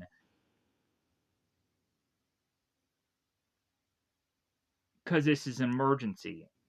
So Zed is going on and basically going to stay here. It's like, well, hey, we'll handle it then. Like, get all the monsters you can possibly get to empty out the palace and have them chase the Rangers. That obviously is the following next plan. Goldar goes on and tells all the Rangers, or tells all the monsters, if he can hear them, like, hey, we're going to go on and we're going to prepare for attack. And get the Power Rangers to their knees. Their end is near. Da, da, da, da. So the next thing we see is the Rangers running their way to get to the command center. The next thing we see is Saguana and Flytrap appear right in front of the Rangers. The Rangers go on and get away from these two monsters and eventually are to be met by Sacadillo. Sacadillo goes on, grabs Tommy, and is like grabbing his leg. And Tommy is like, oh, gets away from him. And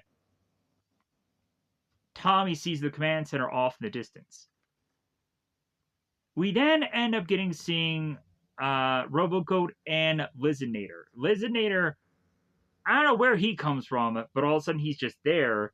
And I was so confused. I'm like, why is Lizinator all of a sudden here? But anyways,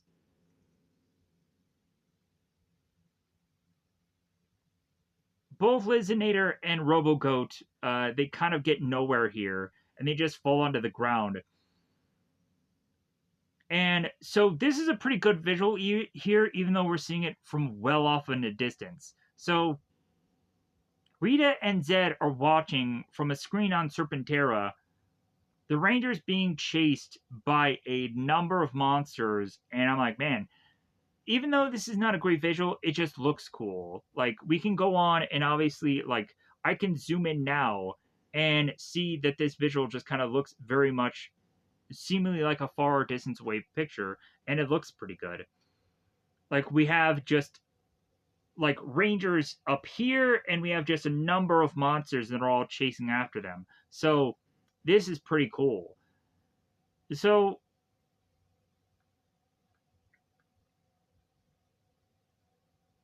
Zed, of course, is realizing that the Rangers cannot reach the command center. For the Rangers need to be stopped at all cost. And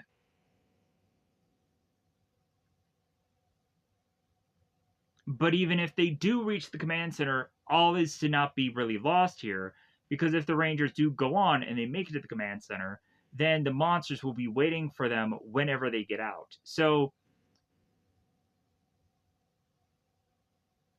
Rita and Zed think that they're going to win regardless here. So yeah, the Rangers do go on and they do make their way into the command center. They do. So the Rangers realize that Zordon has disappeared, and eventually, as they start questioning Alpha, it seems to be none the wiser. But eventually, Billy will figure it out. Billy goes on and takes the disc from under, from the back of Alpha, and then Alpha, of course, is to not be sure of what happened. Billy tries to get Zordon back, and he does. And we, of course, have Zordon who tells the team, excellent work, Rangers, because, of course, that's always his go-to.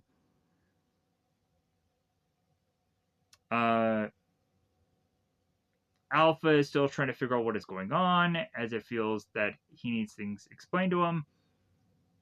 As Zordon is to also need to explain to the Rangers what had kind of happened. Alpha's Alpha was to have evil programming put into him, and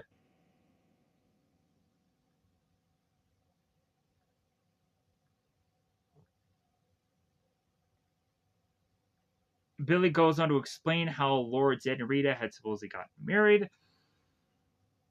And Zordon realizes, like, well, hey, well, the two of them being together, they're going to be very difficult to beat.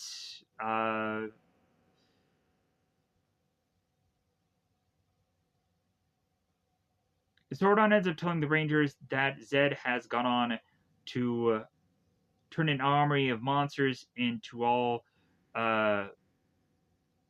to be grown, all throwing, I'm sure, growing grenades, and that they're wreaking havoc on Angel Grove. Alpha is to go on and download the monster's coordinates, and so Zordon is to tell the Rangers that all the powers would be destroyed or to be restored. Uh, now that they are all from the theater, so yeah, so they'll be able to like go out there, meet the powers, protect you, get that guy out of here. So immediately once the Rangers all leave the command center, they call out for their Zords. We go on and of course do the usual Unicorn, Thunder Zord power, yeah. Blah, blah. They get into the Megazord, and we of course have Tommy who calls for his Tiger Zord. So now we got Cell Iguana, Robo Goat, Dremel, Grumblebee, Sacadillo. They're all going on and they're getting prepared as they're going to face off with a Megazord that is to be 100 feet away from them. So, true. Uh, so what happens here at certain points, we end up getting, again, some, like, a lot of just Mega Punches, and we also get the Thunder Megazord to take out its Thunder Saber, and like doesn't do the ultimate attack right away.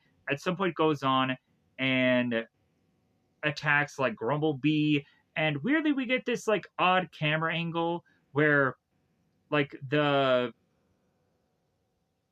camera is on top of the sword and it's kind of battling, which is honestly kind of interesting. I want to say that that is really interesting.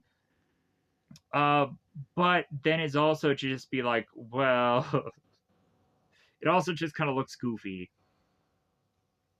We get at some certain points where Eye Guy he goes on and does hit his attack against the Tiger Zord.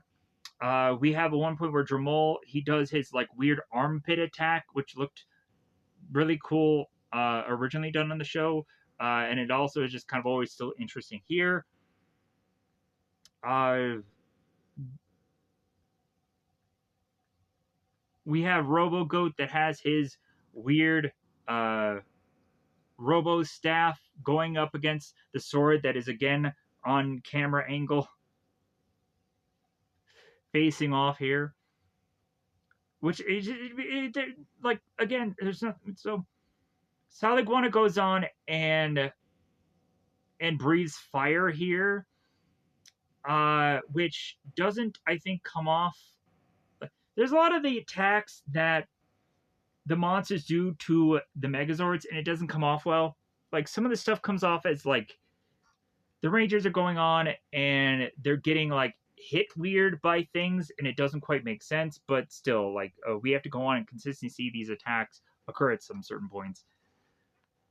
The White Tigers goes on and kicks somebody and or Saliguana or no Sacadillo, my bad, Sacadillo. I'm apologizing if I'm really confusing people. This is a lot of things going on here.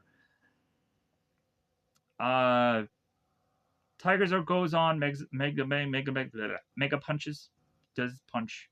So here's where you start to get down to ultimate attacks. So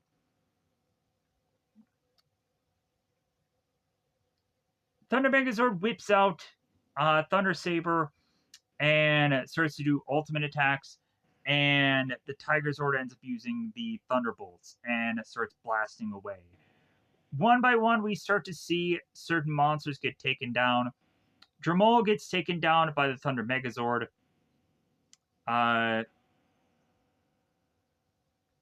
So does Saliguana. Uh,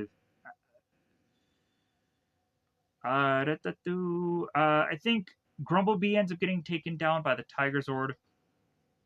I could be wrong about that. So one by one, we start to see a number of monsters all be taken down by these swords and thunderbolts. It's very confusing of what is what, because eventually, again, these things are happening on opposite screens, so it's very honestly confusing. So if I'm getting anything wrong, I do greatly apologize, but it's like it starts to get to where like all these things are just so confusing and it's hard to define when things aren't sharing the same screen together. It can get very just like I'm not quite sure, so I'm guessing. So especially when going on and to have watched this like the day before and then I've slept for a number of hours and I'm like as soon as I get up I'm trying to like rehash everything that I've seen and so like if I would have like processed this a little bit better and figured out how the best way to talk about this was, yeah, probably would have been a little bit better here. So Rita and Zed are talking here and Rita of course is very upset about what is going on here, realizing that all the monsters have gotten defeated, and Rita immediately wants to turn her blame to Zed. And Zed goes on and turns to Rita like, well, hey, like, aren't you gonna give me some respect? Like, who is Zed, Roddy Dangerfield? I get that that is probably a really old reference for somebody. Like, hey, get no respect. I get no respect. And like Rodney Dangerfield would be the guy that would like consistently have like this joke about getting no respect and like that'd be his whole like bit, that'd be his whole thing, that'd be his whole shtick. If you've never gone on and seen Rodney Dangerfield, yeah, there is to be that one movie where he goes on and he's in college and he's in college with his son and eventually he does like the triple Indy, uh the multiple like jumping from uh one of the things another and then he eventually just dives into the pool at some point. Yeah, diving boards, that's what I was trying to say there. Anyways, so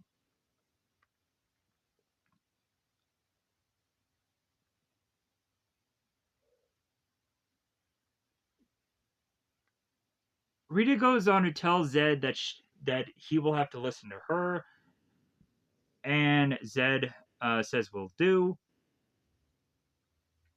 The next thing we see is the Rangers making their way back to their shopping bags as Kimberly grabs all of them. The guide goes on and tells the Rangers, hey, I said 2 hours, not more than that. So, like, I'm kind of curious about how long they were actually gone for. I really wish that this girl could have stated how long exactly. It's like, well, hey, yeah, like you guys were gone for 5 hours. Like, how long did it like really take to do all? I was kind of curious about. Like, plus also, it's interesting to see like how time is to pass for like on the show compared to the actual filming of it where it's like yeah that fight scene took like 2 days to film or this fight scene took like 10 hours to film and the stuntman by that point were completely exhausted or completely this or da da da and yeah like that would be interesting to find out or figure out like how long it takes to shoot certain things. Because again, I just love the little behind the scenes thing where it's like you end up finding out that somebody kept like effing up their lines and like it took like 3 hours to shoot this scene when actually it's probably just like 10 seconds of the show that like or maybe they ended up having to edit it or change it or whatever just because the guy just couldn't get his line right. So because that could happen as well because people could just butcher things. So or maybe they force him. It's like no no no no we're gonna do this however long until we can get it right. So now that the Rangers are going on to realize that, hey, uh, like since we beat Zed and we beat Rita, like now we all left to do is just enjoy our vacation. And Alpha is to go on and to have completely forgotten how Bulk and Skull are to be in this Australian safari with animal part of Australia. And Alpha is going to try as best as Alpha can to take both Bulk and Skull and teleport them back to where they should be. So it's going to be a nice gesture. The Alpha is like, well, hey, yeah, I made a mistake, so I'm going to go on and fix this. So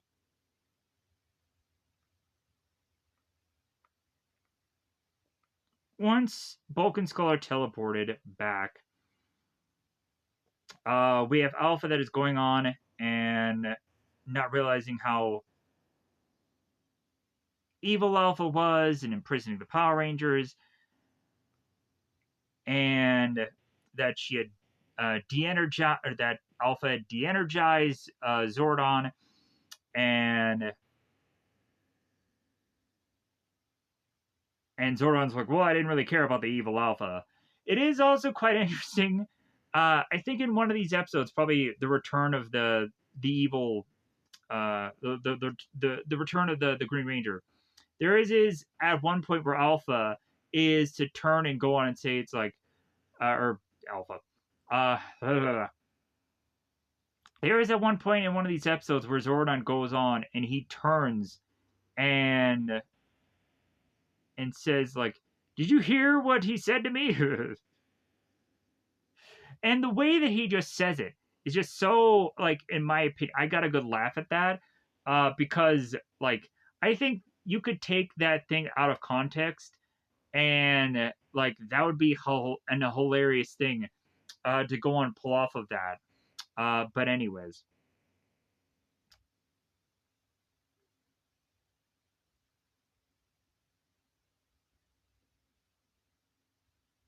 so Alpha by the end of this, as we start to wrap up this episode, is to go on and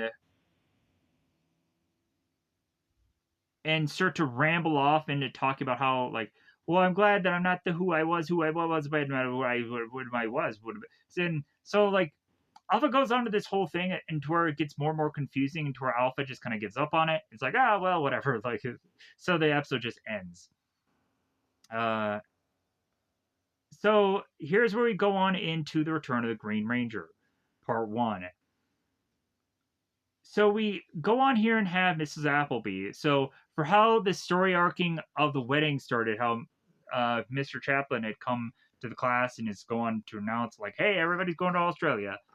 In this one, we have Mrs. Appleby that is going on to turn to the Rangers and telling all of them, "Hey, I want you all to have an assignment during this 3 day weekend of what time period you would like to be in,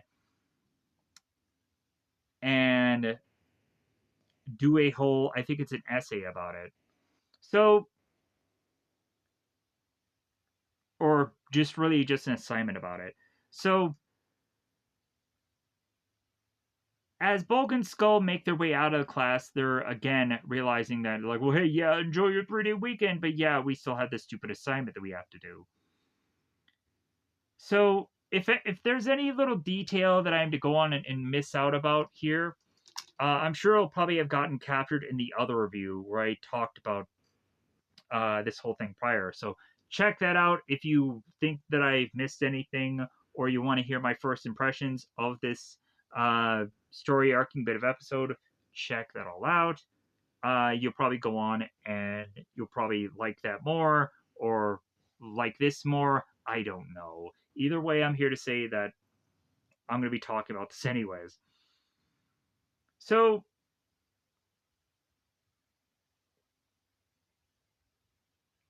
Aisha and Kimberly are going on and talking about this assignment first. Aisha asks Kimberly, like, well, hey, if you could go back in time, where exactly would you want to go?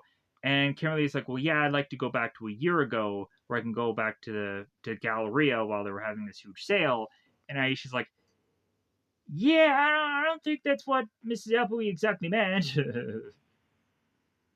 Like, I think you really need to go on and go back to a real, like, time period, like, not just any random back in time that you want to. Even though it does kind of make sense that Kimberly would mention something like that because she just loves shopping. Good grief. So as the Rangers start to sit down one by one at this table, as Kimberly and Aisha start this sitting down at this table, people start coming in.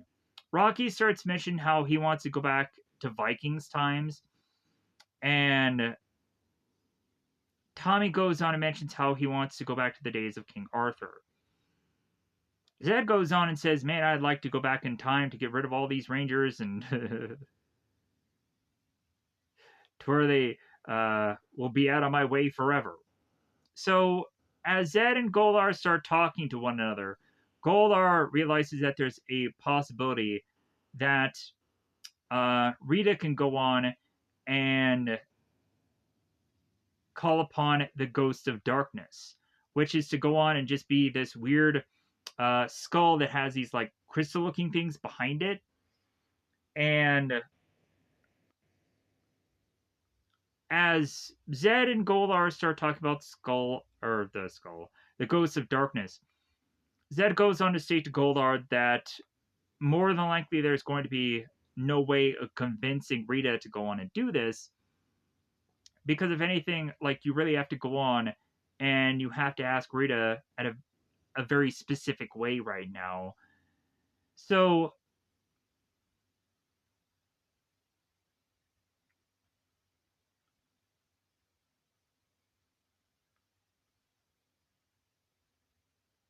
but eventually there is convincing that eventually will lead to them going on and putting this together.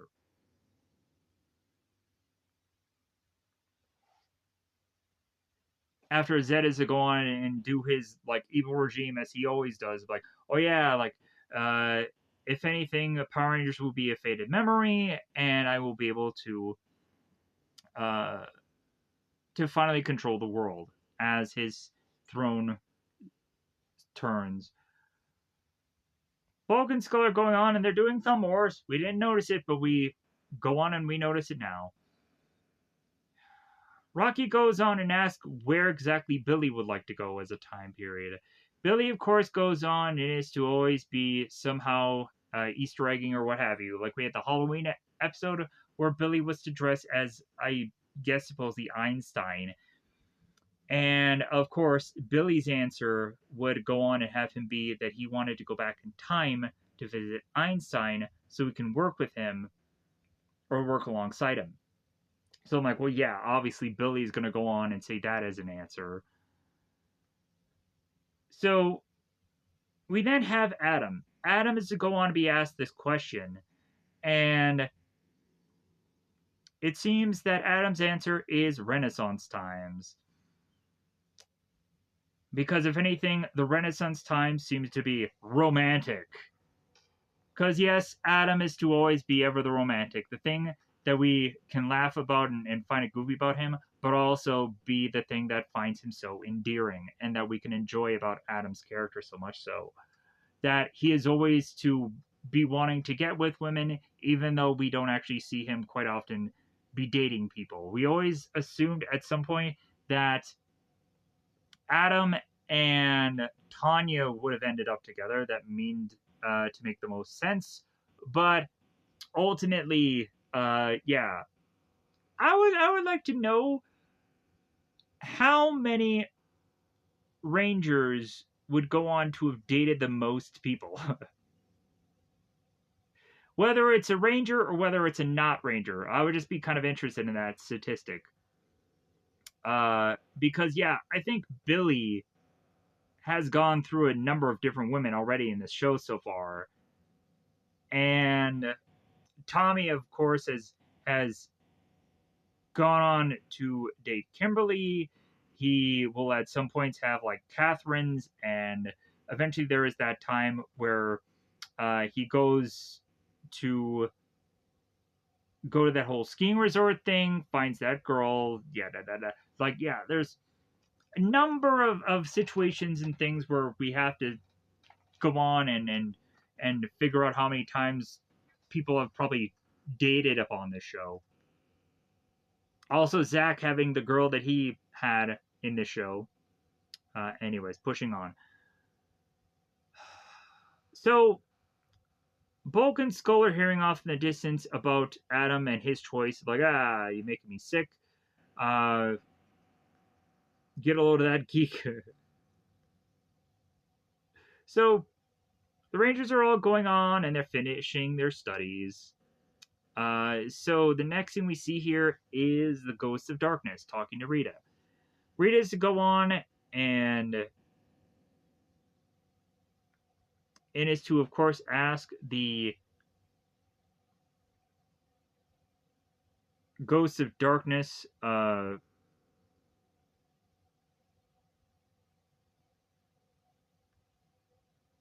if uh, if there's a way to get rid of the Power Brats, and the Ghost of Darkness brings up the Wizard of Deception. Can carry that out. But the ultimate plan is for them to go on and separate Tommy away from the rest of the Rangers. And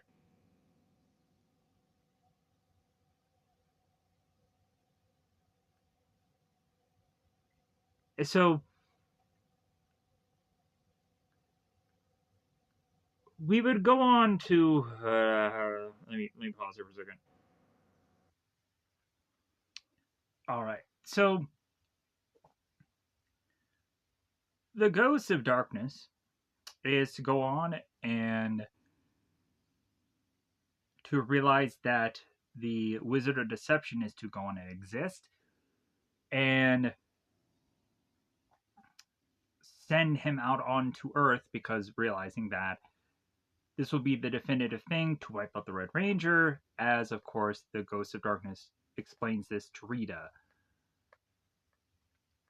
The next thing we see is what looks like a meteor making its way into Earth, but we find out that that is to be none other than the Wizard of Deception. The Wizard of Deception goes on to make its way to seeing both Bulk and Skull. And weirdly enough, we have Bulk and Skull doing a bit of conversation that means nothing here. As Bulk turns to Skull, it's like, well, hey, you know what? I think this time around we should go on and we should actually focus on getting an actual education. And Skull turns to Bulk, like, huh? And then immediately after that, they're interrupted by the wizard. The wizard goes on to mind control both Bulk and Skull and goes on to force them to find a human named Tommy to get a sample of his hair and go on and return that to him. Feasibly, that never goes on and actually happens. Like, Bulk and Skull both go on to find Tommy with Kimberly and try to get a lock of his hair, and doesn't happen. And Bulk and Skull just shuffle off back to the wizard. And then we go on and we see the wizard with Tommy later in putties, and the putties hold Tommy down for them to finally get a lock of his hair. And then, of course, the wizard turns the hair into Tom.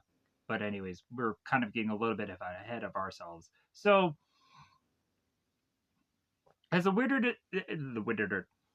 is going on and talking to Bulk and Skull, telling them to go about their mission, it seems that they won't leave. So the wizard has to kind of hit a blast underneath both Bulk and Skull's feet to then get them to finally switch and turn around and make their way to try to find Tommy. So Rita is now going on and talking to Finster and explaining the situation, explaining what's going on, how the wizard is going to go on and turn uh,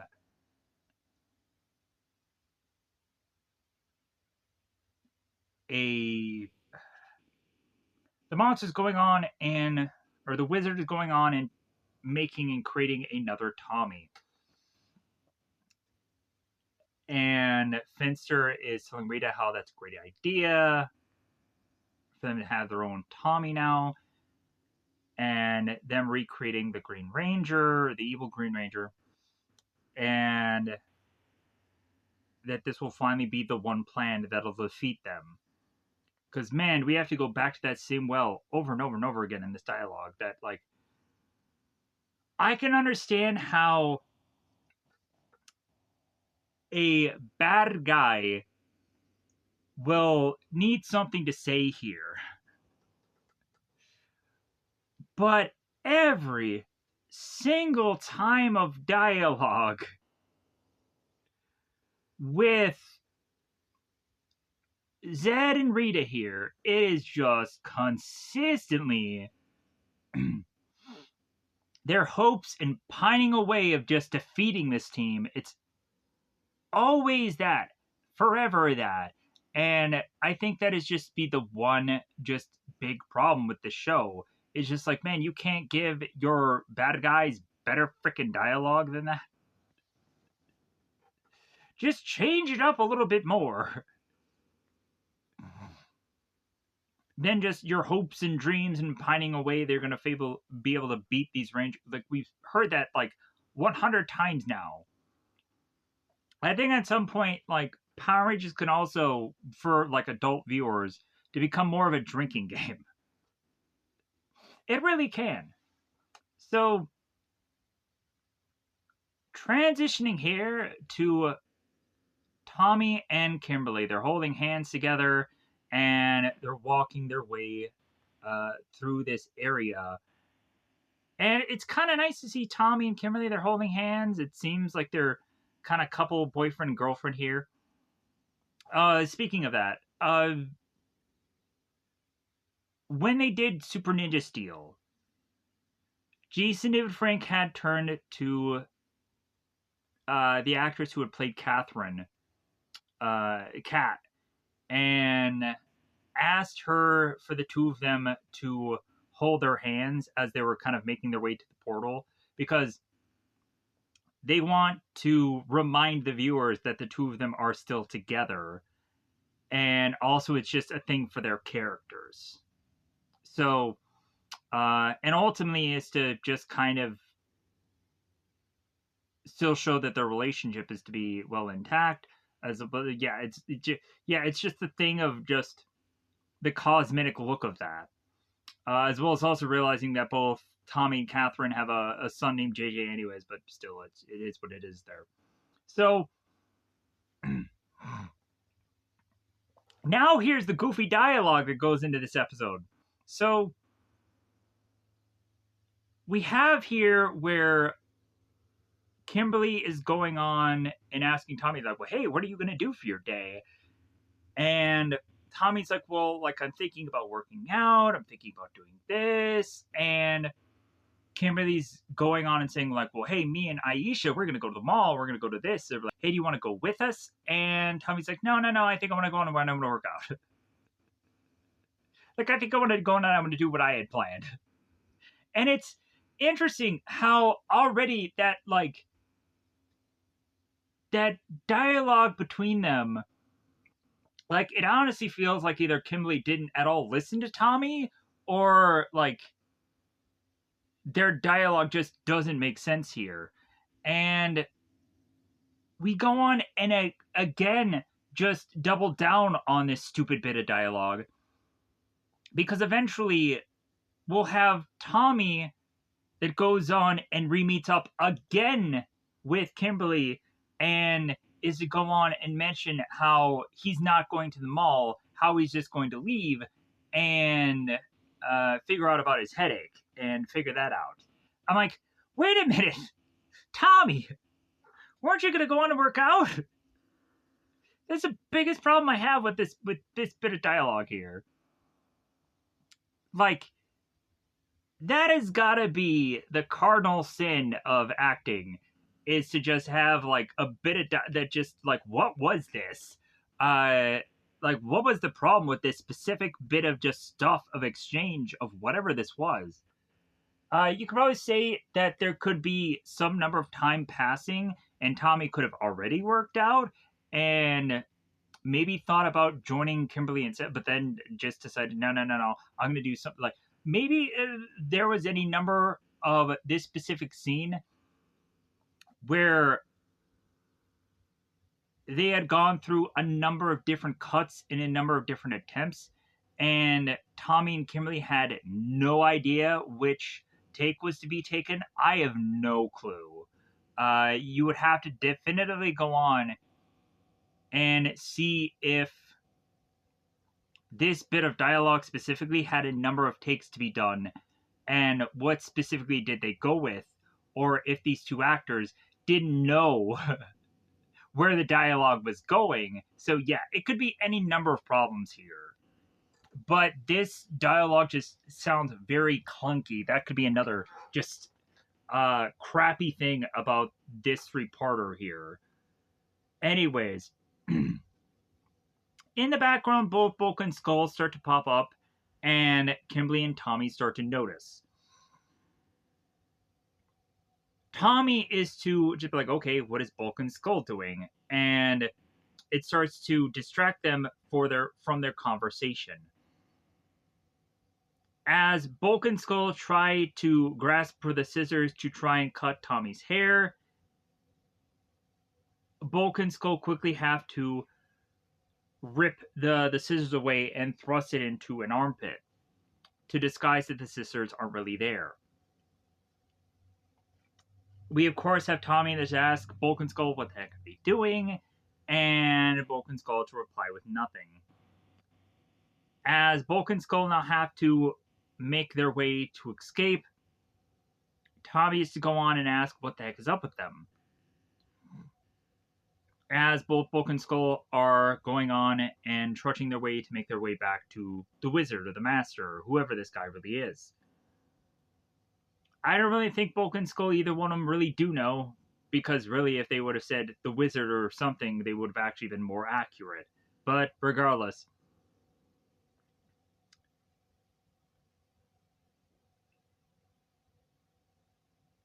again, we go right back to this bit of dialogue that is incorrectly put together sloppingly. And Kimberly's like, well, hey, are you going to go with the mall with us? And Tommy's like, no, I'm going to work out. Bye. This dialogue is horrible. Bye. We've effed this up so many times, we don't know what we're saying anymore. Bye. Plus, also, like, you have to realize that I'm sure a number of these people have a number of lines to memorize. And if you get distracted with something, if stuff can get messed up. For some reason, the people have decided to take that day, and they really did not give a crap, I guess. I don't know. And either way, Bulk and Skull make their way back to the Wizard. There's no hair, there's no nothing for them to give him. So the Wizard is going to be upset about, like, oh, you miserable, useless humans. The Wizard goes on and does a spell on both Bulk and Skull, and is to realize that he has to do everything himself, as both Bulk and Skull are now down on the ground. Eventually, we'll come to find that Bulk and Skull awaken, and Bulk will go on and ask Skull about, like, well, hey, where is the Wizard? And Skull's like, have you been dreaming? Like, what are you talking about? I have no idea what you're talking about. Some wizard? What? Blah, blah, blah. So we now have Tommy making his way through this area, through, I'm assuming, some kind of park or some kind. And the Wizard is like, aha, okay, Tommy, it'll be a pleasure meeting you. And so now cut to Zed. Zed is to go on and state that, like, well, hey, since the White Ranger is to now be nearby the Wizard, and eventually the White Ranger will go on and be cornered, Zed is going to go on and call out for Putties to kind of help out the situation here. So as soon as Tommy goes on and notices the Wizard, and the Wizard is to say to Tommy that he has something special planned for him, Tommy goes on and is to be calling out for his communicator for Alpha or Zordon to reach him. Zordon and Alpha are to be going on under the command center and are to realize that Tommy's in trouble. And Zordon is to mention that Wizard of Deception is his old rival. Man, if there was only some flashback or something we can go to how exactly is this occur, Zordon? We got nothing. So Zordon ended up telling, of course, Alpha to call the rest of the Rangers immediately, and Alpha is treating Wizard of Deception as a really credible threat, and there's no telling what it'll do. So we have Tommy that goes on and is taking out Putties like usual, and the Rangers are to be called by Alpha and Zordon, letting the Rangers know that Tommy is to be in danger at the park for the Rangers to meet him there. We would go on to have Adam that is to be asking about Kimberly and Aisha, which, of course, they'll be contacted next after them, because only Billy, Adam, and Rocky are to be there at that specific location. Alpha goes on to tell Zordon the Rangers are on the way, and Zordon explains to Alpha that there's a possibility that the Wizard can go on and create a number of illusions, a number of things. So, we really don't know what is going to be transpiring here. So, as the rest of the Rangers make their way to help out Tommy here, we'll come to find that they end up using this fence background, and they'll be chucking Putties into the fence. They'll be at certain points where there actually is some pretty decent things that they kind of do to make this fight at least pretty unique. We even have one point where Billy just chucks this putty and he just goes flying and then he just lands on the ground. And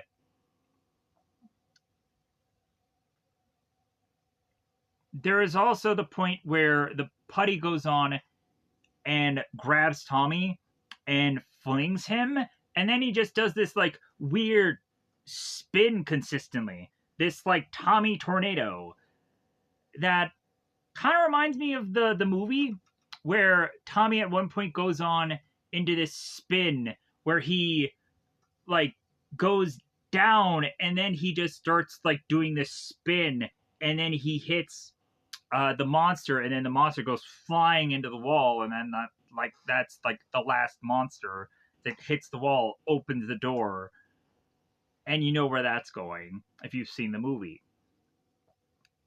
Tommy falls, and so the rest of the Rangers are still going on and facing off all the Z putties. Rocky's going on and I think getting his leg grabbed and he's getting flipped, and so here's a cool move that Aisha does. Ooh, wow. Aisha goes on and she just jumps from the ground to this log.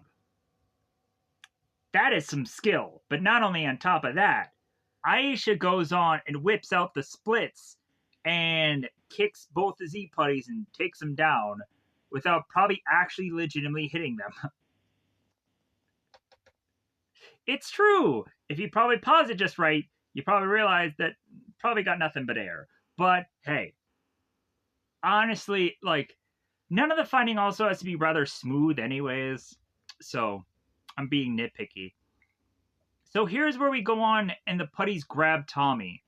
Adam is going on and fighting some putties here, and so the Wizard of Deception goes on and is to blast Tommy, have the putties taking him down, so the putties can then go on and cut his hair.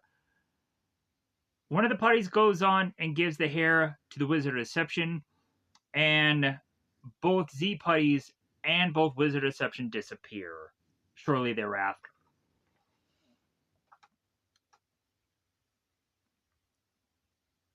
The rest of the team rejoins with Tommy, asking what the heck happened, and they're questioning whether or not that they should be calling Zordon.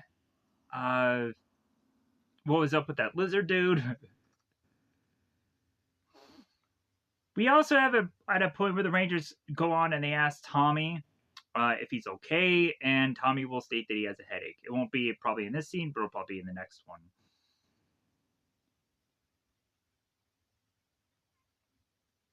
Alpha is to go on and state that the wizard is to disappear, thinking that there's a possibility that the fight has ended, and Zordon will go on and tell Alpha for him to think otherwise, that this is just beginning, that, like, really this is not quite over yet.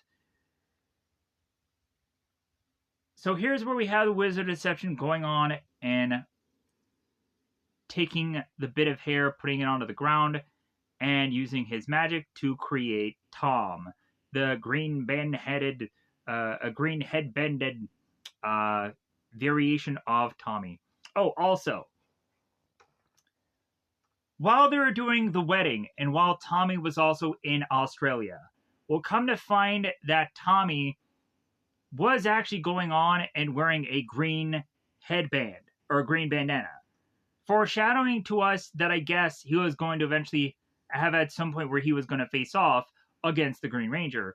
Or weirdly, they were going on and doing something with that, and like doing a weird thing for that specific scene of like, okay, why is it that Tommy had that green bandana in that other episode when, of course, we'd have to realize that he normally wears white?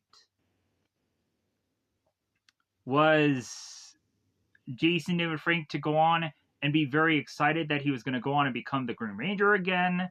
Like, so he was just wearing the bandana to just tell the audience it's like, hey, Green Ranger's coming again. Like, I'm wearing this bandana for a reason. Hope that people are going to catch this and then go on like, oh yeah, like same bandana in 2 episodes. But either way, let's push on here. Because I saw that as a little Easter egg thing. I'm like, oh yeah, he's wearing the same bandana. It's weird. So, as Tom awakens here, the Wizard of Deception is to let Tom know that it's like, well, hey, you are under my control. You welcome to your new reality, and you're the creature, or you're the creature. You're the keeper. Plus, also the keeper. Immediately, what flashes in my mind is Dino Charge. You're the keeper of the Green Ranger evil powers. You shall follow all of my commands. I'm here to serve you, Wizard of Deception. Like, this is giving me flashbacks to Green with Evil. Like, I'm here to serve you, Empress Rita. So, the Wizard of Deception goes on and tells Tommy, here's what I want you to do. And then we cut back to Tommy here, talking to Billy.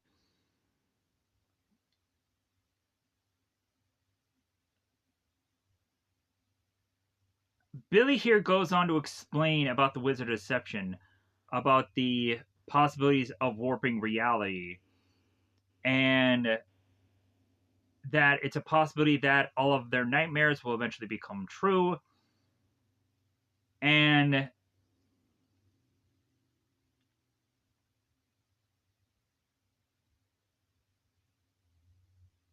Rocky goes on and is to tell the group here, like, well, hey, about this wizard guy.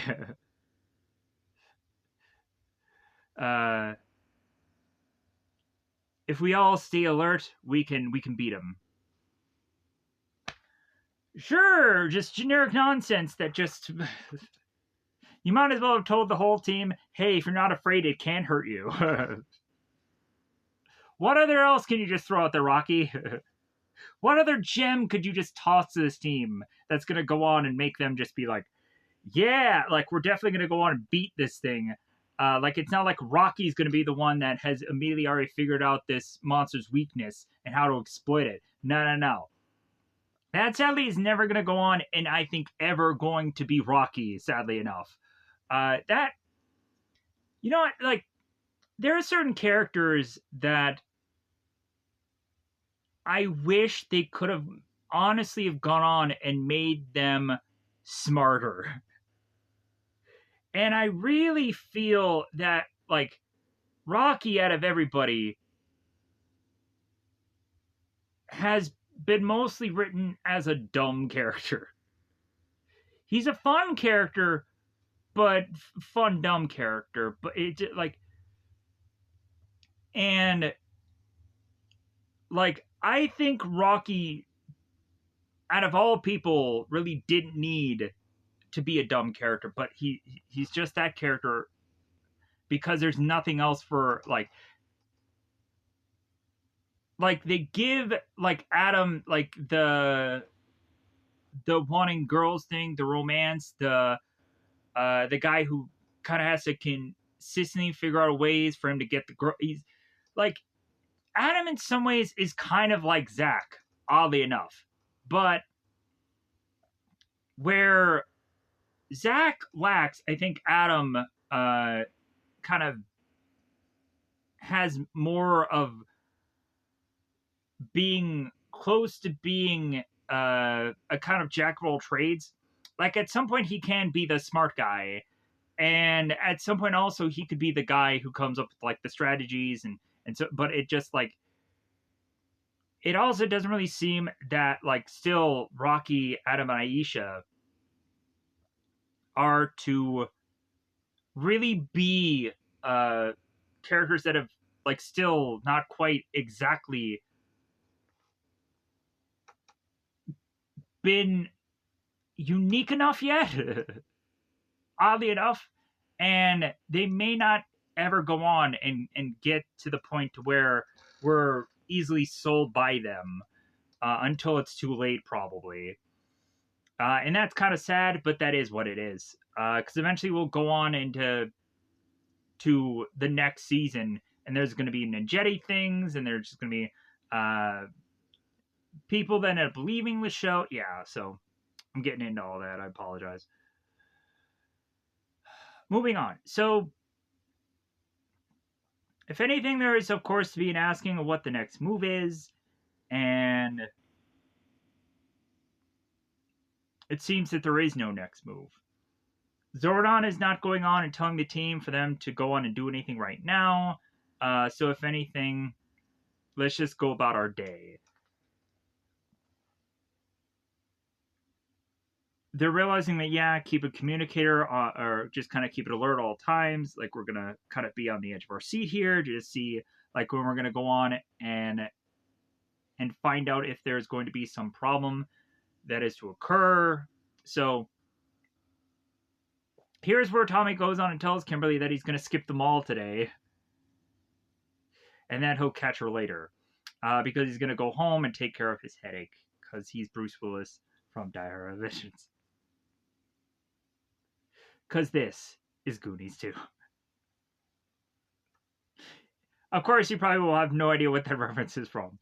I've been watching a lot of Angry Video Game Nerd lately, and I'd rewatched when he would go on to play Goonies 1 and 2, and there's this bit that he consistently goes on and does where he goes from the Goonies 1 game to the Goonies 2 thing, and he's like, well, yeah, the difference is this is Goonies 2. And then he keeps going about that bit, like, well, yeah, well, this is Goonies 2. And it's like, it's the staple throughout the video. So, Zed now back at the moon, going on and saying that things have gone better than expected. that he has underestimated Rita, and that wizard, with this wizard, what can go on come next? Zed is going on and using his visor to talk to the Wizard of Deception, as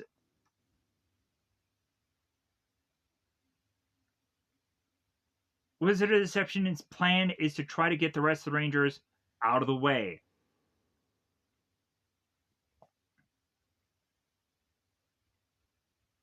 Zed is to go on and tell the Wizard, like, well, yeah, that's a nice plan, but really hard to execute. And the Wizard are like, no, just trust me, Lord Zed. I'm gonna separate these guys.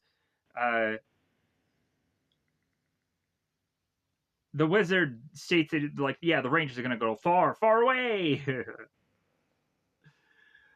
So Zed is going on and stating how maleficent this is, magnificent, whatever. And with Rita joining together with him, they are unstoppable. We of course have Squat and Vulcan Skull in the background. This marriage will be a work of a workout after all, or this marriage will work out after all. Yeah. I think most of the time, like, Squat does all the talking, and then every once in a while I have Babu kind of chime in. But yeah, so if anything, I probably got that right or that wrong. Anyways, pushing on. Anyways, so Tom, green bandana. Tom goes on and makes his way to a park bench. He calls the Rangers, tells them to make their way to the city limits sign at Angel Grove.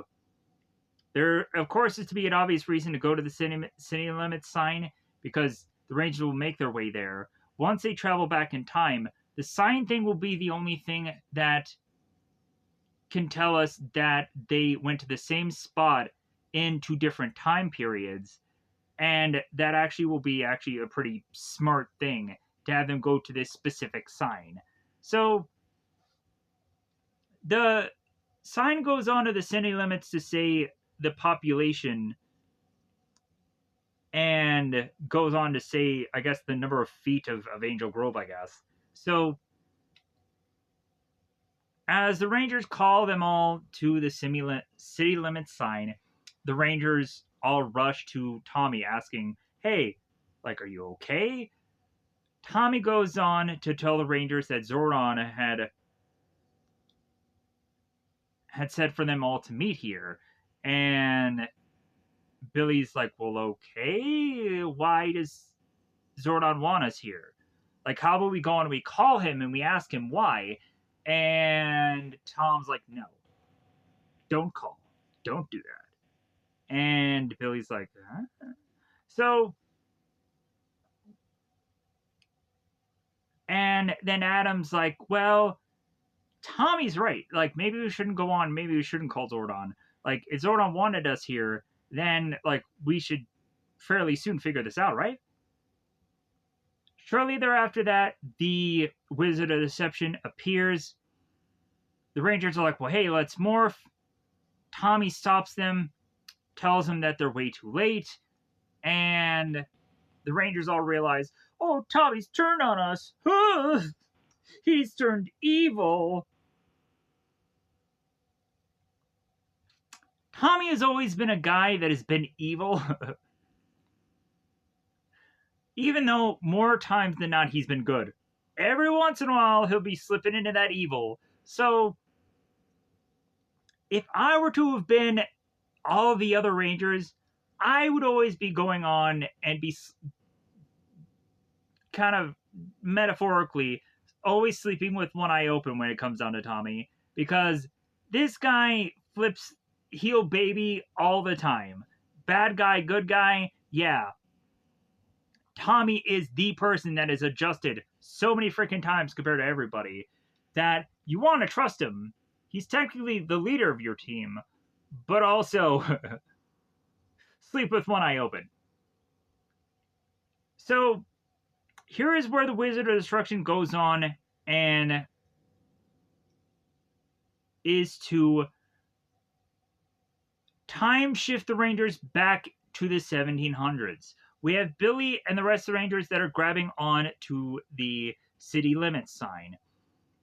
The next thing we see is all the Rangers making their way back to the 1700s. They're to grab this sign, and the population of that sign is to have drastically have changed. As we would, of course, have the Rangers appear in front of a different time period of the 1700s. We all of a sudden have Marissa, who's with a group of girls who are to all of a sudden notice that these teens have appeared from out of nowhere. Immediately going on and calling them witches, Marissa's friends are to run off, and eventually what is to follow is to eventually have people chasing after the Rangers, and Marissa is going to be the only one to help them. And to have them go to this this coach house, or this coaching house, this horse coaching house thing. And we come to find that these redcoats are chasing after the Rangers here. Cue back to Tommy in present day time. Tommy goes on and finds a woman named Janice, or Janet, going on and asking her if she's seen the guys. Janet says no, and tells Tommy, it's like, well, hey, maybe they're at Ernie's. Why exactly Ernie's? She probably should have said youth center or juice bar, but she said Ernie's. Seems a little weird. Maybe this actor didn't know anything about youth center or whatever, so she just said Ernie's. So Tommy is to go on and say, oh, okay, Janet, thanks. And then he leaves. Off in the distance, we see Tom waiting for Tommy. Tom and Tommy bump into one another, and so we have Tom that is to say to Tommy, allow me to introduce myself. Tommy is asking what's going on, as Thomas answer on the Green Ranger. And this is to be continued. No! What gonna happen? I'm confused. Why is there two Green Rangers? Or two Tommies? I'm so confused. So lost. Moving on. So, the following episode, we have the Redcoats, and they're chasing after the Rangers again. They've made their way to this this coach house again. We would go on to eventually have these Redcoats disappear, and so as in the background, we consistently have the soldiers mention how these people are witches. We have the team going on and asking why exactly are they all calling them witches. Billy goes on to explain, it's like, well, hey, yeah, look at the Salem witch trials, and you can obviously realize that anybody that is to look unusual or different than any of these other people of a certain time will obviously be called witches because of how unusual they look. And that's the only thing that they could surmise, to just say that these people are witches. Even though they're dudes, they just call them witches anyways. Because they don't know any term of word of whatever. They aren't going to say Morlock or anything else, right? They're not going to say necromancer because, again, a lot of these things are to not be so intelligently to be presented into this time period or what have you of these certain people, just like, oh, witches, because they look different. So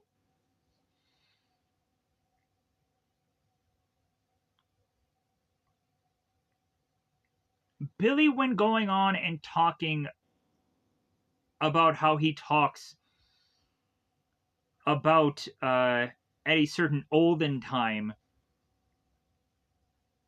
we have Marissa that is to go on and repeat what Billy said. And it's like, wait, he said olden times. What does he mean by that? Like, if anything, this is like the most current today. What are you guys talking about? And here's where we have to go on and have, of course, the Rangers needing to explain to Marissa what is actually to have happened here. And it'll probably be left to Billy to, of course, explain all of this to Marissa. So, and honestly, for Billy, you would think Billy would be the wrong guy. Billy goes on and has a lot of educated, uppity words that will probably go on and not have feasibly Marissa understand it all. You would think that if anybody would probably have to go on and have to explain this to honestly Marissa, you would probably think that it would probably be like any one of the girls or probably Adam to probably better explain it. But if anyways, it ends up getting Billy to explain it anyways. So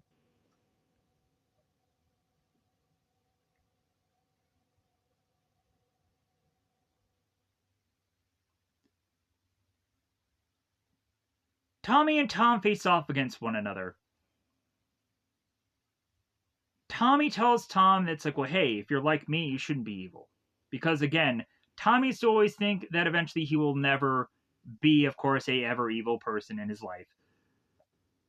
And eventually, when we go on to have Tommy beat Tom, eventually he's like, well, yeah, like Rita and Zed should always know that like a Tommy or Tom or whatever will always conquer over evil. It'll always happen, but they just don't get it.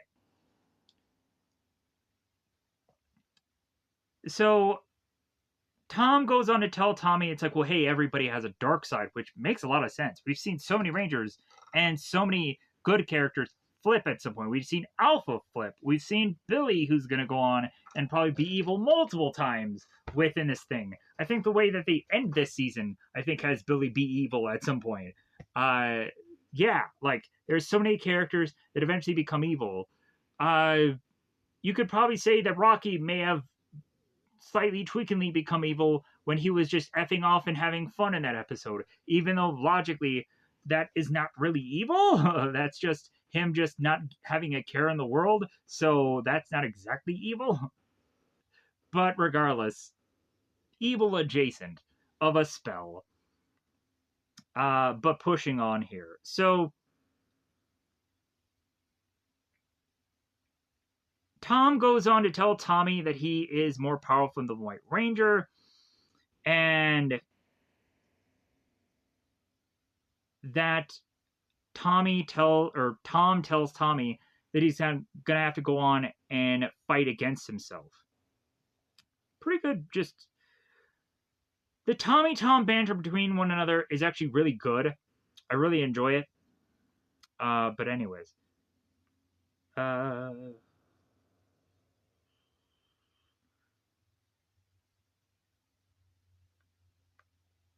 I am lost here. All right, back on track.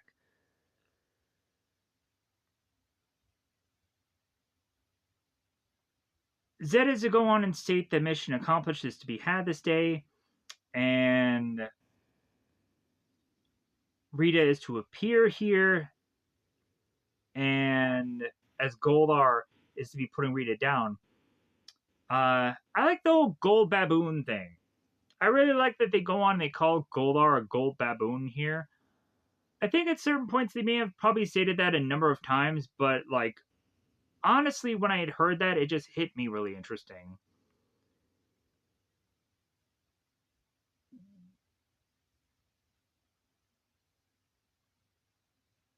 Zed is to go on and tell. Man, I get Zed and freaking Zordon because they're two Z's. Zed goes on and turns to Rita and explain how Rita should go on and be observing how Tommy is going to face off against himself and be matched in wit and skill.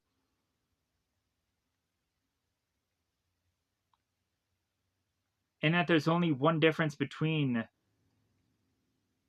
both White and Green Ranger, that Green Ranger will not play by the rules, and that's of course why the Green Ranger will eventually win, because he will cheat, because he will do something underhanded, and he will beat Tommy. That is the clear consensus here. So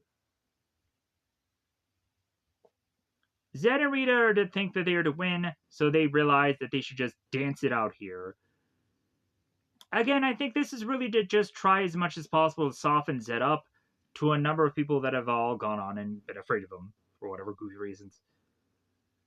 I'm sure when probably I had gone on and probably started watching the show, I might have been maybe afraid of Zed, but not quite sure. Don't remember. Babylon Squad are going on and they're grading. They're grading Zed and Rita's dance. And so now we shuck back to the 1700s.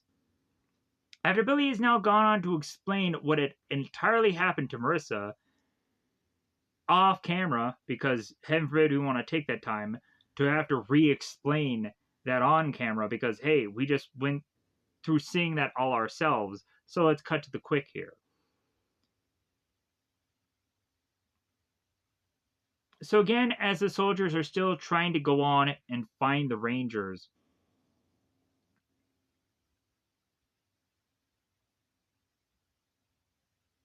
and Marissa is to go on and be like, man, I can't imagine Angel Grove 200 years from now, how different it's going to be. And Adam is still Marissa. It's like, well, yeah, I know that this is like a lot to digest, and I know that this is tough to understand. And Marissa goes on and asks Kimberly and Aisha, like, well, hey, what is it like? And Aisha and Kimberly go on and they talk about specifically the mall and that they have all this cool stuff there and all these departments, this like makeup department. Oh my god, the superstore. And Marissa's like, superstore? And they're like, yeah, we'll tell you about it later. So the Rangers again are like, well, hey, maybe we should try to contact Zordon because if anything, if we've ever gone on to realize that we just need to just try to figure out if we can contact Zordon, and it never really happens for how often they try to attempt it. Billy is to go on and immediately kind of put a wrench in that because he's like, well, yeah, like, if anything, considering the time period that we're in, like, I don't think we're going to be able to get a contact with them. Like, I think that there's, because we're in a different time period, and Zordon and Alpha probably don't exist on this Earth this time. Yeah, like, we're not going to be able to go on and be able to contact Alpha and Zordon or whatever. Like, we're not going to be able to get anything. And yeah, it's just not going to happen. But if anything, like, Billy is to go on and just want to at least try this. So they go on and they try. The next thing we see is both Bulk and Skull. They wake up. Here's where Bulk ends up mentioning about the whole wizard thing, and Skull doesn't believe him. Kind of fast tracking through that. Back now to Tommy versus Tom.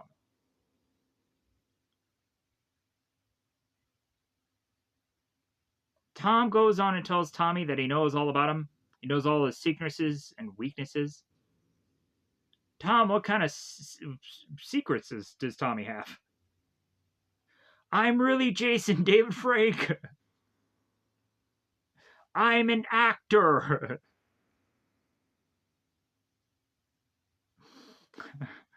Is that a secret?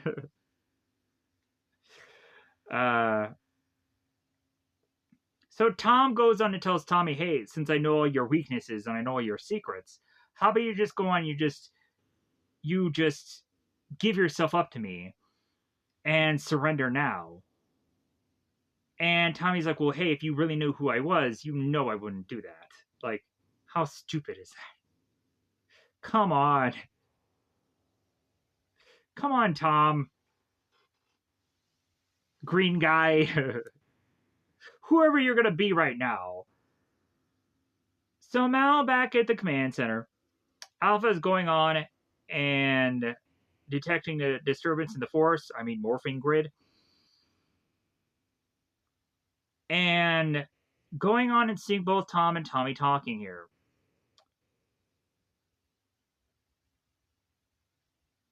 Oh, also, I think there is a bit of like really interesting things here where I think they are to almost have like a bit of a thing that kind of references like Jean Claude's movie, Time Cop, where they go on and they say that two of the same thing cannot exist at the same time. I think is what they say at some point within these episodes, which I just find to be like, oh yeah, that's like a thing that they use in Time Cop. They say the same thing in the Jean Claude Van Damme film Time Cop. I say Dammy because I can't really say actually whatever the last thing of that is because curse word. Anyways, I would swear. I would swear. Anyways, uh, Zordon is wanting to have to go on and figure out what exactly the wizard is up to, and if anything, both Alpha and Zordon are to have to realize or come to realize that Tom is to be a clone, and that they're going to go on and try to contact the other Rangers and advise them. Alpha is to go on and state that it's very strange that Alpha cannot find any location of the Rangers anywhere. Zordon tells Alpha to widen the scan to try and figure out where exactly the Rangers are. So,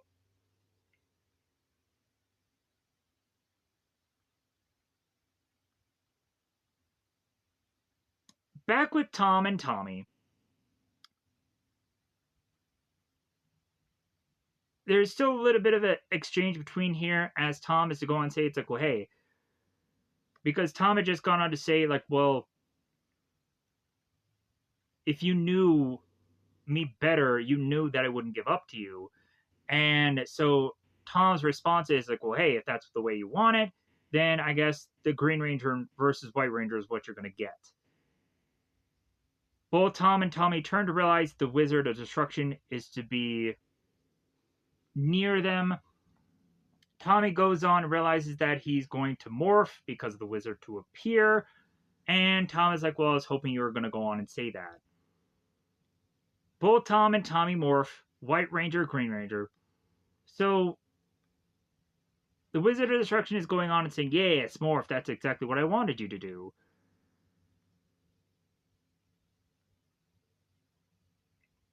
Well, I've come to find out that that Tommy was at one point to go on and eventually like stumble and fall and get weakened. And also Tommy had that headache before. So interestingly enough, when Tommy does actually go on and morph here, we realize that morphing does go on and affect Tommy's health. I think there was one episode before where Kimberly was sick and she had to turn around and she had to morph. But I think oddly, like the Pink Ranger power, like it didn't make Kimberly better. It didn't make her less sick. So I'm very confused about how the morphing grid works at some certain point where when the Rangers morph, how certain people can go on and feel better. And then also how stuff like episodes with Kimberly, how when she's sick and she's still sick, like how, like I guess that's also the severity of the sickness, but still, like I want to just figure out how that specifically works. God, there's so many questions that I have about Power Rangers, and yeah, like I just don't quite get how it always is to differ from person to person. I guess for story reasons, they have to adjust certain things because, well, yeah, like they want to go on and they want to have a morphed ranger who is sick or just dealing with some problems, but still needs to go on and get the job done. So that just makes for entertaining telly. Plus, also, we all get sick, and we eventually still try to do whatever it is we're trying to do anyways, feasibly because we have to, or feasibly just because, like, we have no other alternative. Anyway, so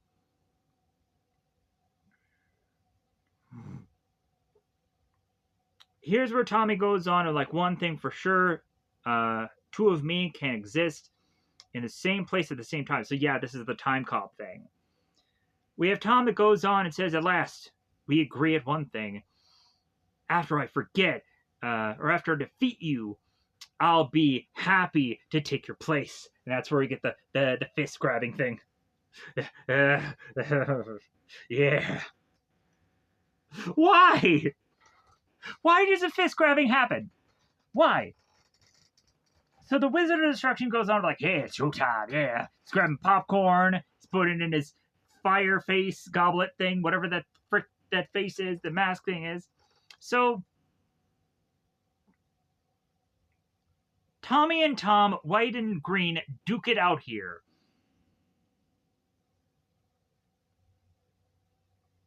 We go on to, I think, at first see mostly some kind of pats here and here, some kicks here and there, punches. At one point, Tommy does fall and gets back up, and there is these back and forth kickings that are to go on and occur. Then we go right back to punching, I believe. Tommy goes on to try to, I think, sweep the legs of the Green Ranger, and the Green Ranger just jumps and falls back to the Wizard of Deception.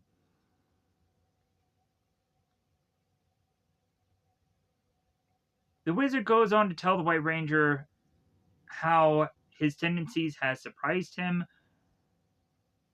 and Tommy says, like, "Well, obviously that's your first mistake. You should never underestimate the power of the human spirit." Which, I like that human spirit thing. Like, that actually is pretty cool. Also, to realize that, like, people also have, like, willpower and motivation and what, like, there's a lot of factors that I think will kind of make it seem, like, really odd that people are to be able to accomplish the things that they're to go on and do. It's like, well, yeah, like, if someone is to go on and really, like, really want to accomplish something, they can. Like, if anything, it was a huge daunting task for me specifically to be able to lift 400 pounds, but I was just very determined to be able to do so. And eventually I found the right thing to be able to lift the most heaviest weight I've ever lifted as far as weightlifting is concerned. I've gone on and done countless other higher weights and other things, but yeah. So yeah, like, if you can believe it can happen, then if you work hard enough and you do it long enough, like, eventually you'll get there. But it's just like, it takes way longer of an investment that you may even be willing to want to do.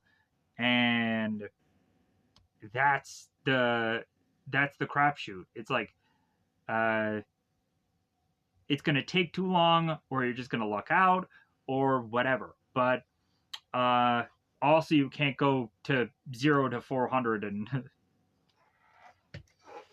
like, man, if only we could have that kind of approach of life, or people can go from from 0 to 400 in like a week's time or whatever, if they've never lifted a thing in their life. But again, I'm kind of going back into this far too much, and I'm tangenting off. My apologies. Let's go back into this. So back at the coach house, uh, George Cook's coach house, whoever that guy is. So for carriages and repairs, isn't that nice? So Skull finally goes on and makes his way into the coach house as Billy is trying to call for Alpha and Zordon.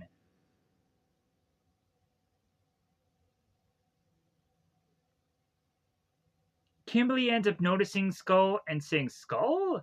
And of course, Skull is not to answer to Skull because he's not Skull. He's Skull's ancestor. So, Ancestor Skull is to turn to Marissa here and explain to her that you will be punished for helping these witches, and Marissa's to go on and explain, well, they're not witches. And like, what are we gonna do? Cue back to Tommy again facing off against Tom. Green versus white, good versus evil. Anything else? Tommy and Tom fly into frame here. Man, they're getting some sweet air. Like, man, what kind of trampoline did they get these guys off of? So, punches are happening, and both green and white get their distance to kind of recapture the breath. White Ranger tells Green Ranger, give it up, Green Ranger. Your brand of evil will never win. Never! Never! Tom goes on, Green Ranger, you're the one who should be giving up. I'll destroy you if that's the last thing I ever do. That's the... Anyways, so we now have the Wizard of Destruction be like, all right, that's enough of this child play. Let's have some real action. So the Wizard of Destruction goes on and uses its wand against Tommy. Tommy falls over and loses all of his power and demorphs. The wizard goes on to hand the Green Ranger, hey, you need to make your way to Zordon, and here's this power coin to be able to do so, because every single Power Ranger needs a power coin to be able to make their way into the command center.